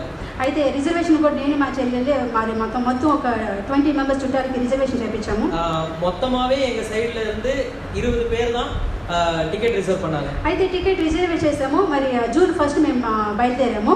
ஜூன் 1ஆம் தேதி ஒங்கோல்ல இருந்து பெங்களூருக்கு கிளம்பணும். అయితే ఆ రోజు మార్నింగ్ నాకు పైటం వచ్చి మాథ్యూ 5 அந்த நாள் మాథ్యూ 4 ஜூன் 1ஆம் தேதி என்னுடைய மௌன தியானம், என்னுடைய தின தியானம் வந்து மத்தேயு எழுதின சுவிசேஷம் 4ஆம் அதிகாரம். మరి అపవాది ప్రభువైన యేసుక్రీస్తు కొండపై తీసుకెళ్ళి ఒక్కసారి నాకు దండం పెట్టు, ఈ లోకమంతా నీకు ఇస్తాను. அந்த இடத்துல போய் சாத்தான் வந்து இயேசு கிறிஸ்து கிட்ட ஒரே ஒரு வார்த்தை சொல்றான், நீ ஒரே ஒரு தடவை என்னை பணிந்துகொள், நான் உனக்கு இந்த உலகத்தையே தரேன் அப்படின்னு சொல்றேன். ஏன் பிரபா పెళ్లి చేసుకుపోయాక ఇలాంటి మాట్లాడతారా? శోధించబడ్డ ఇదంతా என்ன ஆண்டவரே, கல்யாணம் பண்ணிக்க போற இந்த நேரத்துல இந்த மாதிரி ஒரு வசனம் வருதே, ஏன் ஆண்டவரே? ఏదో నేను ఆశీర్దిస్తాను, నీ పిల్లలు ఆశీర్దిస్తాను, అట్లంతా చక్కగా మాట్లాడచ్చు కదా. உன்னை ஆசீர்வதிப்பேன், உன் பிள்ளைகளை ஆசீர்வதிப்பேன், அந்த மாதிரி వసనం கொடுத்தா எவ்வளவு நல்லா ఏమో కానీ ఆత్మదేవుడు నాతో మాట్లాడుతూ వచ్చారు. ஆனா ஆவியானவர் என்கிட்ட பேசிட்டே మా అమ్మ అలా పోతూ ఉంది. எங்க అమ్మ அப்படி போறாங்க. ఆ అమ్మని పిలిచి, అమ్మ ఏ కారణానికి మరి మ్యారేజ్కి వెళ్ళే ముందు అక్కడ తెలుగు అదే హిందూ సంప్రదాయం అమ్మ నాన్నకి కాలుకి మొక్కాలన్నమాట. இந்து சம்பிரதாயப்படி அம்மா அப்பா காலை தொட்டு கும்பிடணும். அதனால எங்க அம்மாவை கூப்பிட்டு என்ன சொன்னேன்னா, தயவு செய்து இந்த மாதிரி எல்லாரும் முன்னாடியும் என்ன வந்து கூப்பிட்டு கால் தொட்டு கும்பிடு அப்படின்னு சொன்னாங்க. ఇక్కడ ప్రభువైన యేసుక్రీస్తు నీ దేవుడైన యెహోవా ఎవరు మొక్కకూడదని ఎంతో స్ట్రిక్ట్ గా చెప్తున్నారు. ஏன்னா ஆண்டவருடைய வசனத்துல கர்த்தரை தவிர வேற யாரையும் நீ வந்து வணங்க கூடாது அப்படின்னு சொல்றாரு. అమ్మమ్మ నూరికమ్మా నేను నీకున్నా కదా ఏం భయలేదని చెప్పి உடனே எங்க அம்மா என்ன சொன்னாங்கன்னா, நீ ஒண்ணும் பயப்படாத, நான் இருக்கிறேன் இல்லையா, நான் பாத்துக்கிறேன். ఆ సూట్ కేసు అంతా తీసుకొని అందరం బయటకు వచ్చాము. எல்லா சூட் கேஸ் எல்லாம் எடுத்துட்டு எல்லாரும் வெளியே வந்தாச்சு. 20 பேர் 30 பேர் நிக்கிறாங்க. మా అమ్మ నన్ను పిలిచింది. எங்க அம்மா என்ன கூப்பிட்டாங்க. చుట్టాలు అందరూ ఉన్నారు. எல்லா சொந்தக்காரங்களும் இருக்காங்க. వచ్చి దండం పెట్టాను. வந்து காலை தொட்டு கும்பிடு அப்படின்னு. అంటే ఆ సమయంలో సాతాను మా అమ్మని వాడుకున్నాడు. அந்த நேரத்துல சாத்தான் எங்க அம்மாவையே உபயோகித்து கொண்டான். ఏం చేయాలో నాకు అర్థం కాలేదు. என்ன செய்யணுமோ எனக்கு புரியல. అప్పుడు ఒక స్వరం నాతో మాట్లాడుతుంది. ஒரு సత్తం ஒரு పక్కத்துல இருந்து ఇక్కడ சொல்லுது, పాస్టర్లు ఉన్నారా? మీ అమ్మ నాన్నకే కదా, ఎవరికి ఊర్లో దండం పెడితే బాధపడారు, దండం పెట్టు, పెళ్ళి అవుతుంది. இங்க இருக்கிறது உங்க அம்மா அப்பா உன்னுடைய சொந்தக்காரங்க தான். எந்த பாஸ்டரோ ஊழியக்காரங்களோ யாருமே இல்லை உன்னை பாக்குறதுக்கு. சோ நீ இப்போ காலை தொட்டு கும்பிட்டா கூட யாருமே எதுவும் கேட்க மாட்டாங்க. ఒక స్వరము ప్రభువైన యేసుక్రీస్తు అదే నీ దేవుని యెహోవా తప్ప ఎవరిని మొక్కకూడదని చెప్తుంది. இன்னொரு பக்கம் கர்த்தருடைய வசனம், உன்னுடைய தேவனை தவிர வேற யாருக்கும் நீ வணங்க கூடாது. ఇటు సైడ్ చూస్తారు, నువ్వు మొక్కలేదా నీ పెళ్లి జరగదమ్మా ముందు అని చెప్తుంది ఇక్కడ సాతాను. இந்த பக்கத்துல இருந்து சாத்தான் இன்னொரு சத்தம், இப்போ நீ காலை தொட்டு கும்பிடலையா உனக்கு கல்யாணம் நடக்காது, என்ன பண்ணுவ அப்படின்னு ஒரு சத்தம். ఇక్కడ మరి ప్రభు మాట్లాడుతున్నారు, ఈ లోకం కావాలా నేను కావాలా? இந்த பக்கத்துல இருந்து கர்த்தர் பேசுறாரு, நான் வேணுமா இந்த உலகம் வேணுமா? అప్పుడు దేవుడి వాక్యం ఒకటి నాకు గుర్తొచ్చింది. ஒரே ஒரு வசனம் ஞாபகம் வந்துச்சு. ఫిలిప్పీలకు రాసిన పత్రిక 1వ అధ్యాయము 30వ వచనము. టైం అయిపోయింది, నేను చెప్పేస్తాను. நேரம் ஆயிருச்சு, அதனால சீக்கிரம் சொல்லிடுறோம். பிலிப்பியர் 1:29-30. ప్రభువైన యేసుక్రీస్తు యందు నమ్మికొంచుట విశ్వాసించుట మాత్రమే కాదు, ఆయన పక్షంగా శ్రమ అనుభవించుట నీకు అనుగ్రహింపబడినది. கர்த்தராகிய இயேசு கிறிஸ்துவின் நிமித்தமாக நீ விசுவாசிப்பதற்கு மட்டுமல்ல, நீ பாடுகள் அனுபவிப்பதும் உனக்கு அனுகிரகிக்கப்பட்டிருக்கிறது. అదే సమయంలో గలతీయులకు రాసిన 2వ అధ్యాయం 20వ వచనము. గలాతీయர் 2:20. నేను లోకంతో సిలువైపడ్డాను, நான் உலகத்தோடு சிலுவையில் அறையப்பட்டேன். జీవించిన నేను కాదు ప్రభువైన యేసుక్రీస్తే. జీవిப்பது நான் அல்ல, கிறிஸ்துவே. అప్పుడు నేను మొక్కను. அப்போ நான் தைரியமா ఈ లోకాన్ని నేను చనిపోయినాను, நான் இந்த உலகத்துக்கு மரிச்சிட்டேன். இப்போ நான் இப்போ காலை தொட்டு கும்பிட மாட்டேன். I am dead. நான் இப்பொழுது மரித்து జీవించలేదు ప్రభువైన యేసుక్రీస్తు మాత్రమే. జీవిப்பது கிறிஸ்து.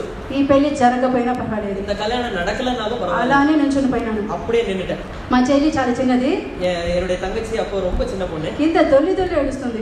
அவ கீழே உருண்டு அழுகுறா. అయ్యో అక్క నువ్వు దండం పెట్టకపోతే ట్రైన్ పోతుందని ఏడుస్తాను. చాలా చిన్న అమ్మాయి. அவளுடைய கவலை என்னன்னா ட்ரெயின் போயிடும் அப்படின்ட்டு. మా అమ్మ నాన్న ఒకరినొకరు పట్టుకొని పెద్దగా ఏడ్చారు. ఒకేసారి ఇల్లు మొత్తం ఒక చనిపోయిన రిలేటివ్ అందరూ ఏడుపు స్టార్ట్ చేస్తారు. அந்த இடம் எப்படி ஆயிடுச்சுன்னா, ஒரே ஒரு நிமிஷத்துல எங்க அப்பா அம்மா 2 பேரும் ஒருத்தர் பிடிச்சிட்டு பயங்கரமா உப்பாரி வச்சு அழுது அந்த வீடே ஒரு இட வீடு மாதிரி ஆயிடுச்சு. అంటే మరి తల్లిదండ్రులుగా వాళ్ళకి అందరి ముందు చాలా అవమానం. అంటే వాళ్ళకి ప్రభు తెలియదు కాబట్టి వాళ్ళ సైడ్ కష్టము. அவர்களுக்கு கர்த்தரை பத்தி தெரியாததுனால அந்த கஷ்டம் அவங்களுக்கு. అయితే ప్రభు వాక్యం చెప్తుంది, నీ తండ్రి నీ తల్లి అని ద్వేషించడం నువ్వు నాకు పాత్ర కాదని. நீ உன்னுடைய தாயும் தகப்பையும் விட்டு நீ வரவில்லை என்றால் நீ எனக்கு பாத்திரம் அல்ல என்று கர்த்தருடைய வசனம் சொல்லுது. భయంకరంగా ఏడుస్తున్నారు. நான் பயங்கரமா அவங்க எல்லாம் அழுகுறாங்க. ఆ చుట్టాలందరూ ఆల్రెడీ వద్దాం అనుకున్న సగం మంది ఇంటికి వెళ్ళిపోయారు. அதுல பாதி பேரு நாங்க வரமாட்டோம் ட்ரெயின்ல அப்படின்ட்டு அவங்க பாதி பேர் வீட்டுக்கு போயிட்டாங்க. అందరూ తిడతారు, ఇంత చదువుకొని ఇంగిత జ్ఞానం లేదా నీకు, ఎందుకు నీ చదువు వేస్ట్ అని నన్ను అందరు తిడతా ఉన్నారు. இவ்வளவு படிப்பு படிச்சு நீ கொஞ்சம் கூட உனக்கு ஞானம் கிடையாதா அப்படின்ட்டு எல்லாரும் பயங்கரமா திட்டுறாங்க.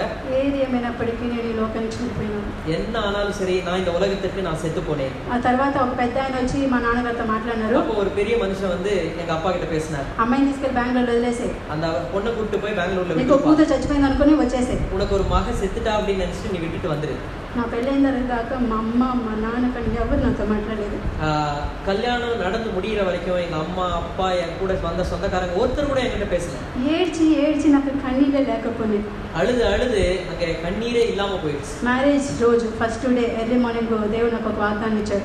ஜூன் 3ஆம் தேதி கல்யாணம் நடக்க போற அந்த நாள் ఐజియా 60:20 ஏசாயா 60:20 నీ దుఃఖ దినములు సమాప్తమయ్యను. உன்னுடைய துக்க நாட்கள் முடிந்து போயிடுச்சு. ఆ విధంగా మరి దేవుడు మరి ఎంతో ఎంతో గొప్పగా నా మ్యారేజ్ జరిగింది. எவ்வளவு அருமையான விதத்தில் விவாகம் நடந்து முடிந்தது. వీరి యొక్క సాక్ష్యం జీవితం బట్టి వాళ్ళ అమ్మ నాన్న మరి వాళ్ళ సాక్ష్యం జీవితం బట్టి మా నాన్న వచ్చి చాలా సంతోషపడ్డారు. பேசாத எங்க அப்பா அம்மா அந்த விவாகம் எவ்வளவு அருமையா நடந்து முடிஞ்சோ கர்த்தருடைய மகிமையை அங்க பார்த்தாங்க. என்னுடைய அப்பா அம்மாவுடைய சாட்சி இதெல்லாத்தையும் பார்த்து அவங்க பேச ஆரம்பிச்சாங்க. ரொம்ப சந்தோஷம் கூட பட்டாங்க. నాతో మాట్లాడారు. அப்போ என்னுடைய மகளோட பேச ஆரம்பித்தாங்க. తర్వాత నా మ్యారేజ్ జీవితం ఎలా ఉందంటే என்னுடைய விவாக வாழ்க்கை எப்படி இருக்குதுன்றா మ్యారేజ్ ముందంతా నేను థియరీ చదివినట్టుంది. மேரேஜ் கல்யாணத்துக்கு முன்னாடி நான் வந்து ఒక థియరీ పేపర్ చదివినట్టుంది. பாடம் படிச்ச மாதிரி இருந்துச்சு. కానీ మ్యారేజ్ ఎంత రియల్ ప్రాక్టికల్ అంటే అక్కడే నేను చూశాను. ஆனா கல்யாணத்துக்கு அப்புறமா தியரி படிச்சதெல்லாம் அப்படியே பிராக்டிகலா இருந்துச்சு. థియరీలో ఆల్మోస్ట్ ఫస్ట్ క్లాస్ మార్క్స్ తో పాస్ అయ్యి వచ్చాను. தியரியில எல்லாம் ஃபர்ஸ்ட் கிளாஸ் பாஸ் பண்ணிட்டு வந்துட்டேன். కానీ ప్రాక్టికల్ లో చాలా సార్లు ఫెయిల్ అయ్యాను. ஆனா இந்த நடைமுறை வாழ்க்கையில நான் நிறைய ஃபெயில் ஆயிட்டேன். అయితే ప్రభు చాలా కృపను బట్టి నన్ను తిరిగి సమకూర్చారు. ஆனா மறுபடியும் ஆண்டவர் அவருடைய கிருபையின் மூலமாக என்னை மறுபடியுமாக சேர்த்து கொண்டார். మ్యారేజ్ తర్వాత రెండు విషయాలు చెప్పి నేను ముగించేస్తాను. ரெண்டு காரியம் சொல்லிட்டு நான் முடிச்சிடுறேன். ఒక మరి మ్యారేజ్ అయిన తర్వాత ఒక స్పెషల్ మీటింగ్ ఒక రోజు సండే స్పెషల్ మీటింగ్ వెళ్ళాము. கல்யாணம் ஆன பிறகு ஒரு நாள் சண்டே மாலை நேரத்துல ஒரு விசேஷ கூட்டத்துக்கு போனோம். మరి జర్మనీ నుంచి ఒక ఆయన వచ్చి సాక్ష్యం చెప్పారు. ஜெர்மனில இருந்து ஒரு மனிதன் வந்து அங்க சாட்சி சொல்லிட்டு இருந்தார். ఆయన వచ్చి ఒక మరి దొంగ పందిపోటు దొంగ. அவர் வந்து பயங்கரமான ஒரு எப்படின்னா டெகாய்ட் அப்படின்னு சொல்லுவாங்க. சாதாரண திருடன் கிடையாது, கொள்ளைக்காரன். అయితే ఆయన ప్రభు నమ్ముకున్నాడు. ஆனா அவர் கர்த்தரை நம்பினார். ఆయన సాక్ష్యం అయిపోయిన తర్వాత అక్కడ ఉన్న అందరం చూసి ఒక మాట అన్నాడు. அங்கே சாட்சி முடிந்த உடனே எல்லாரையும் பார்த்து ஒரு கேள்வி கேட்டார். మరి మిమ్మల్ని అందరినీ మా అమ్మ చూసి మా అమ్మ చూస్తే చాలా దుఃఖపడుతున్నాను. உங்க எல்லாரையும் எங்க அம்மா பார்த்தாங்கன்னா ரொம்ப துக்கப்படுவாங்க அப்படின்ட்டார் ஒரே வார்த்தை. నాకు అర్థం ఎందుకు ఇట్లా మాట్లాడుతున్నారు అనుకున్నాను. அப்போ எல்லாரும் நினைச்சாங்க, அவங்க மட்டும் இல்ல எல்லாருமே நினைச்சது ஏன் இப்படி திடீர்னு பேசுறாரு. అదే మా అమ్మకి దేవుడి వాక్యం చదివేది రాదు.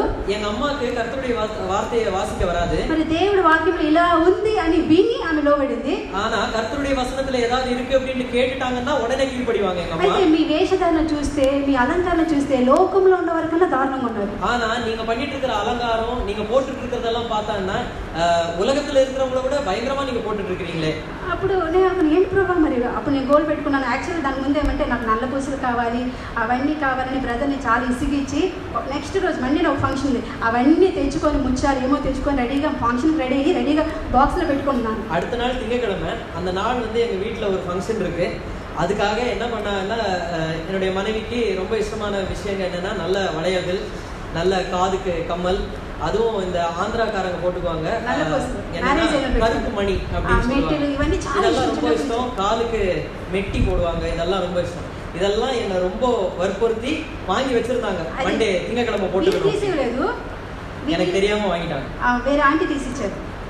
எனக்கு தெரியாம அவங்க வாங்கிட்டாங்க. అయితే అక్కడ ఉన్న ప్రభా మరి బైబిల్ ஞாயிற்றுக்கிழமை இந்த ஸ்பெஷல் மீட்டிங் ప్రభా మరి బైబిల్ అలంకరణ అంత రాసింది కదా, గోల్డ్ అంతా నగలంతా రాసింది కదా, ఇది పెట్టుకోవడం వల్ల ఏం తప్పు? அப்போ நான் கேட்டேன் ஆண்டவர்கிட்ட. அந்த மனுஷன் அப்படி பேச நான் கேட்டுட்டு இருந்தேன். பைபிள்ல தான் தங்கம் வெள்ளி இதை பத்தி எல்லாம் எழுதிருக்கேன், அலங்காரம் எல்லாம் பண்ணிக்கலாம்னு போட்டிருக்கேன். அப்போ என்ன நான் ஏன் పెట్టుకుంటే ఏం తప్పు ప్రభా? నేను అలంకరించడం ఏం తప్పు? நான் అలంకరించుకు கொள்றதுல என்ன தப்பு? అప్పుడు ఆయన ఏమన్నా అంటే మీలో కొంతమంది పెట్టుకుంటే ఏం తప్పు అనుకుంటున్నారు. அப்படின்னா என் உள்ள கேட்டுட்டு இருக்கிறேன். உடனே அவர் அங்க புல்பிட்ல இருந்து அவர் சொல்றாரு, அப்ப நீங்க உங்கள சிலர் கேப்பீங்க மனசுக்குள்ளேயே அப்படி வச்சுக்கிட்டா என்ன தப்பு அப்படின்னு. అయితే ఆయన ఇంకో క్వశ్చన్ అడిగారు. இன்னொரு கேள்வி கேட்டாரு, మీరు ఎందుకు పెట్టుకుంటున్నారు? நீங்க எதுக்கு அதை போடுறீங்க? అవును నేను ఆలోచన ఎందుకు పెట్టుకున్నాను. அப்ப நான் யோசிச்சேன், ஆமா நான் எதுக்கு போடுறேன், కొంచెం అందంగా కనిపించేదని ప్రభు, కొంచెం అழகா தெரியறதுக்கு. అప్పుడు ఆయన చెప్పారు, அப்ப உடனே அவர் சொன்னார், ప్రభు తన స్వరూపంలో తన సొంత చేతులు నిన్ను అందంగా సృష్టించలేదా? கர்த்தர் அவருடைய சொந்த கரத்தினால அவருடைய சுரூபத்துல அவருடைய சாயல்ல உன்னை அழகா சிருஷ்டிக்கலையா? చక్కటి మొక్కలు నీకు ఇవ్వలేదా? ஒரு அழகான முகத்தை உனக்கு கொடுக்கலையா? దానికన్నా నువ్వు అందాన్ని మెరుగుపరుచుకోవాలా? அதை விட நீ அழகா உன்னுடைய அழகை நீ மெருகேத்தி கொள்ளுமா? అప్పుడు మళ్ళీ దేవుడు ఇంకో క్వశ్చన్ ఆయన ఇంకో క్వశ్చన్ అడిగినారు. உடனே அவர் இன்னொரு கேள்வி கேட்கிறாரு, మీరు ఎవరి దృష్టికి అందంగా ఉండాలని కోరుకుంటున్నారు మీ అలంకారం ద్వారా? இப்போ நீங்க இந்த போடுற అలంకారం மூலமா யாருடைய பார்வைக்கு நீங்க அழகா தெரியணும்னு நினைக்கிறீங்க? మరి దేవుడి దృష్టికా లేకపోతే లోకం దృష్టికా? கர்த்தர் பார்வைக்கா இல்லனா உலகத்தார் யார் பார்வைக்கா? లోకం దృష్టికే ప్రభా. ஆமா, கண்டிப்பா உலகத்தாருடைய பார்வைக்கு தான். మరి ఇది లోకానుసారమైన ఆత్మానుసారమైన అట్లా పెట్టుకోవడం విషయం. அப்ப அடுத்த கேள்வி கேட்கிறாரு அவரு, இது உலக சம்பந்தமானதா இல்லனா ஆவிக்குரியதா? లోక సంబంధమైన ప్రభా. கண்டிப்பா உலக சம்பந்தமானது தான். అప్పుడు ఆయన ఒక మాట చెప్పాడు. அப்ப கடைசி இன்னொரு வார்த்தை சொன்னாரு. గుండె ఆగిపోయింది నాకు. அப்ப எனக்கு இதயமே நின்றுச்சு. వ్యభిచారులారా, ఈ లోక స్నేహము దేవునికి వైరమర కదా, ఆయనకి శత్రువులు కాదా అని చెప్పారు. விபச்சாரிகளே, இந்த உலக சிநேகம் கர்த்தருக்கு விரோதம் அல்லவா அப்படின்ற ஒரு கேள்வி. లోకంలో ఉన్న శరీరాశ నేత్రాశ జీవటం అదంతా తండ్రి వలన కలిగినది, అదంతా అపవాదం నుంచి కలిగినది. உலகத்தில் இருக்கக்கூடிய கண்களின் இச்சை, மாம்சத்தின் இச்சை, ஜீவனத்தின் பெருமை இது பிதாவானவரால் அல்ல, இது சாத்தான் மூலமாக வந்தது என்று கூறினார். అయ్యో దేవుడా, ఎంత పెద్ద మాట చెప్పావు. ஐயோ கர்த்தாவே, எவ்வளவு பெரிய வார்த்தை சொல்லிட்டீங்க. అప్పుడు ఆయన అన్నాడు, మరి నీ అలంకరణ లోకాన్ని ఆవిష్కరించుకోవడం వ్యభిచారం కాదా? இந்த மாதிரி அலங்காரம் எல்லாம் பண்ணிட்டு இந்த உலகத்தை உங்க பக்கமா ஈர்த்து கொள்றது அது விபச்சாரம் இல்லையா? మరి నీకు నీ దృష్టిలో అందంగా కనిపించాలనుకోవడం అది శరీరాశ కాదా? உன்னுடைய பார்வைக்கு நீ அழகா தெரியணும் அப்படின்னு நினைக்கிறது அது தப்பு கிடையாதா? అప్పుడు ఇదేంటో నాతో ఇలా మాట్లాడుతున్నావు, ఈ శరీరం నువ్వు హృదయం చూసే కదా, శరీరం ద్వారా అంటే ఈ శరీరం ద్వారా నేను మహింపరచాలా అని అడిగాను. அப்ப நான் உடனே ஒரு கேள்வி கேட்டேன், ஆண்டவரே, நீர் இருதயத்தை பார்க்கிற தேவன், என்னுடைய சரீரத்துல இப்படி எல்லாம் இருக்கிறது உங்களுக்கு అவ்வளவு பெரிய ప్రశ్న? ఎందుకంటే మన వాక్యం బాగా తెలుసు కదా, దేవుడు బాహ్య స్వరూపం చూడు, దేవుడు హృదయాన్ని చూస్తాడు కదా అని అక్కడ కోట్ చేసి చెప్పాను అనమాట. உடனே நான் ஆண்டவரே கேள்வி கேட்கிறேன், நீர் தான் இருதயத்தை பார்க்கிறவராச்சே, நீர் ஏன் இது மேல இருக்கிறதெல்லாம் பாக்குறீங்க?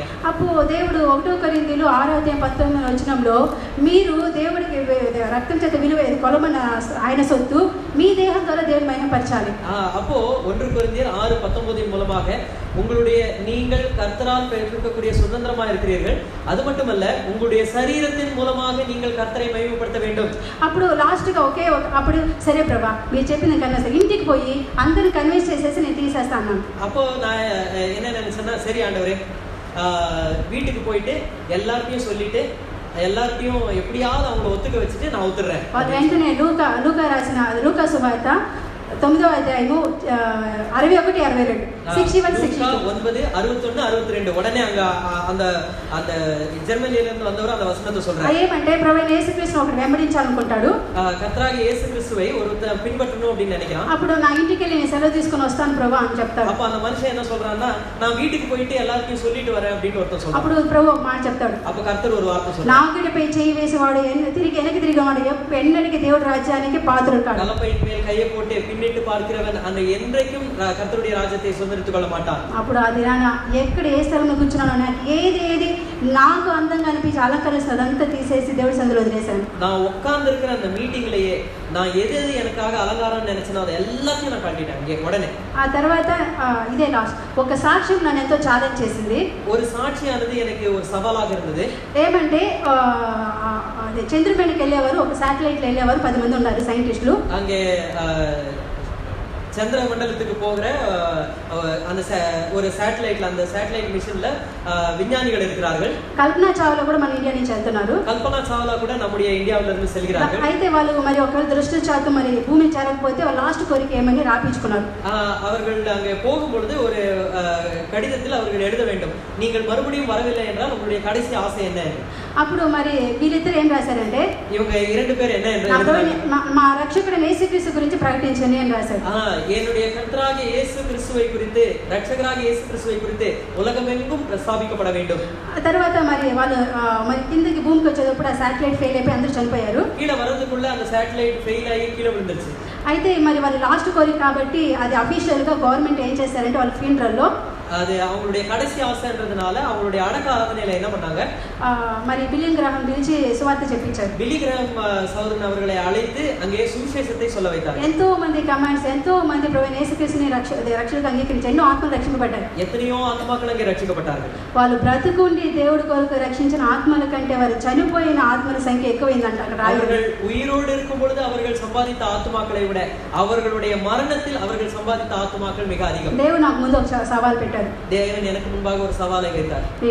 నా జీవితం ద్వారానే సరే, என்னுடைய வாழ்க்கை மூலமாக, నా మరణం ద్వారానే సరే, என்னுடைய மரணத்தின் மூலமாக ప్రభువైన యేసుక్రీస్తు మాత్రమే ప్రకటించబడాలి. கர்த்தராகிய இயேசு கிறிஸ்து மட்டுமே பிரசங்கம் பண்ணப்பட வேண்டும். అప్పుడు మా కాలేజ్ లో నేను అక్కడ కాలేజ్ ఆర్ఆర్ కాలేజ్ లో పనిచేస్తున్నాను. அங்க பெங்களூர்ல ஆர்ஆர் காலேஜ் எனக்கூடிய ஒரு காலேஜ்ல வேலை செய்து கொண்டிருந்தேன். అక్కడ నేను అడిగాను, ప్రభువా మరి ఈ స్థలం నాకు ఇవ్వు అని. கர்த்தாவே இந்த இடத்தை எங்களுக்கு தர மாட்டீரா? 6 మెంబర్స్ తో మేము అక్కడ స్టూడెంట్స్ బైబిల్ స్టడీ స్టార్ట్ చేసాము. ஒரு 6 பேரோட அங்க பைபிள் ஸ்டடி ஆரம்பித்தோம். నేను ఆ కాలేజ్ నుంచి జాబ్ నుంచి వదిలిపోయి బయటకు వచ్చేటప్పుడు அந்த காலேஜை விட்டு நான் வெளியே வரும்போது 200 people people. 200 பேர் அந்த இடத்தில் மாணவர்கள் கூடி பைபிள் ஸ்டடி కాలేజీలోనే మాకు ఒక పెద్ద ఆడిటోరియం అఫీషియల్ గా పర్మిషన్ ఇచ్చి బైబిల్ స్టడీ చేసేదానికి ఇచ్చారు. எந்த அளவுக்கு ஆண்டவர் உதவி செய்தார் என்றால் அந்த காலேஜ் சேர்மனே ஒரு ஆடிட்டோரியமே அவர்களை எங்களுக்கு ஞாயிற்றுக்கிழமை சாயங்காலத்துக்கு கொடுத்து அந்த ஆடிட்டோரியம்ல 200 மாணவர்கள் கூடி கர்த்தரை துதித்து ஆராதிப்பதற்காக பர்மிஷன் கொடுத்தாங்க. అప్పుడు వాళ్ళతో ఉన్న దేవుడు ఒకరే, அப்பொழுது அவர்களோடு இருந்த தேவனும் ஒருத்தர் தான், మరి మనతో ఉన్న దేవుడు కూడా ఒకరే. நம்மோடு இருக்கக்கூடிய தேவனும் அதே మీరు தேவன். ఆశపడితే దేవుడు ఖచ్చితంగా మీరున్న స్థలంలో అద్భుత కార్యాలు చేస్తాడు. நாம் ஆசைப்பட்டால் கர்த்தர் உண்மையாகவே பெரிய காரியங்களை செய்வார். మరి నా లైఫ్ లో ఒక స్టోరీ నన్ను చాలా ప్రభావితం అది మాత్రం చెప్పి ముగిస్తాను. என்னுடைய வாழ்க்கையில் ஒரு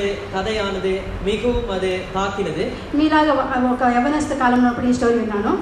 உங்களுடைய வாலிப நாட்களிலே இருக்கும் பொழுது ஒரு கதையை கேட்டேன். మరి నీలాంటి యవనస్తులు మరి చనిపోయిన తర్వాత ప్రభు దగ్గరికి వెళ్ళినారంట. அவனுடைய வாலிபனாக இருக்கும் பொழுது அவன் மரித்து அவன் கர்த்தர் இடத்துக்கு சென்றான். అప్పుడు ప్రభువైన యేసుక్రీస్తు చాలా మంది లైన్ గా పిలిచి వాళ్ళందరికీ బహుమతులు ఇస్తా ఉన్నారంట. அங்கே கர்த்தராகிய இயேசு கிறிஸ்து அந்த இடத்தில் எல்லாரையும் அழைத்து ஒவ்வொருத்தரையா அழைத்து அவர்களுக்கு வெகுமதிகளை கொடுக்கிறாராம். మరి ఫస్ట్ మన అపోస్తలుడైన పౌలు వస్తున్నారంట. அப்போஸ்தலனாகிய பவுல் வருகிறாராம். చక్కగా నీతి కిరీటాన్ని పెట్టారంట. அவர் அருமையாக மின்னுகிற ஒரு நீதியின் கிரீடம் கொடுத்தார். మరి అపోస్తలుడైన పేతురు వస్తున్నారంట. பேதுரு வந்தாராம். వాడు పని మంచి ఒక అట్లా దగదగ మెరిసి ఒక కిరీటం పెట్టారు. அவருக்கும் అருமையான ஒரு கிரீடத்தை கொடுத்தார். తర్వాత విలియం కేరీ వచ్చినారంట. విలియం కేరీ வந்தாராம். చాలా బహుమతి ఇచ్చినారంట. எவ்வளவோ వెగుమதிகளை హడ్సన్ టైలర్, డేవిడ్ ఈ రకంగా చాలా మంది వచ్చారు. இப்பேற்பட்ட விதமாக अनेகர் வந்தார்கள். మన భక్తి సింగులు కూడా వెళ్ళారంట. అంకుల్ కూడా சென்றாராம். అంకుల్ కూడా ఇది స్టోరీ ఓకేనా.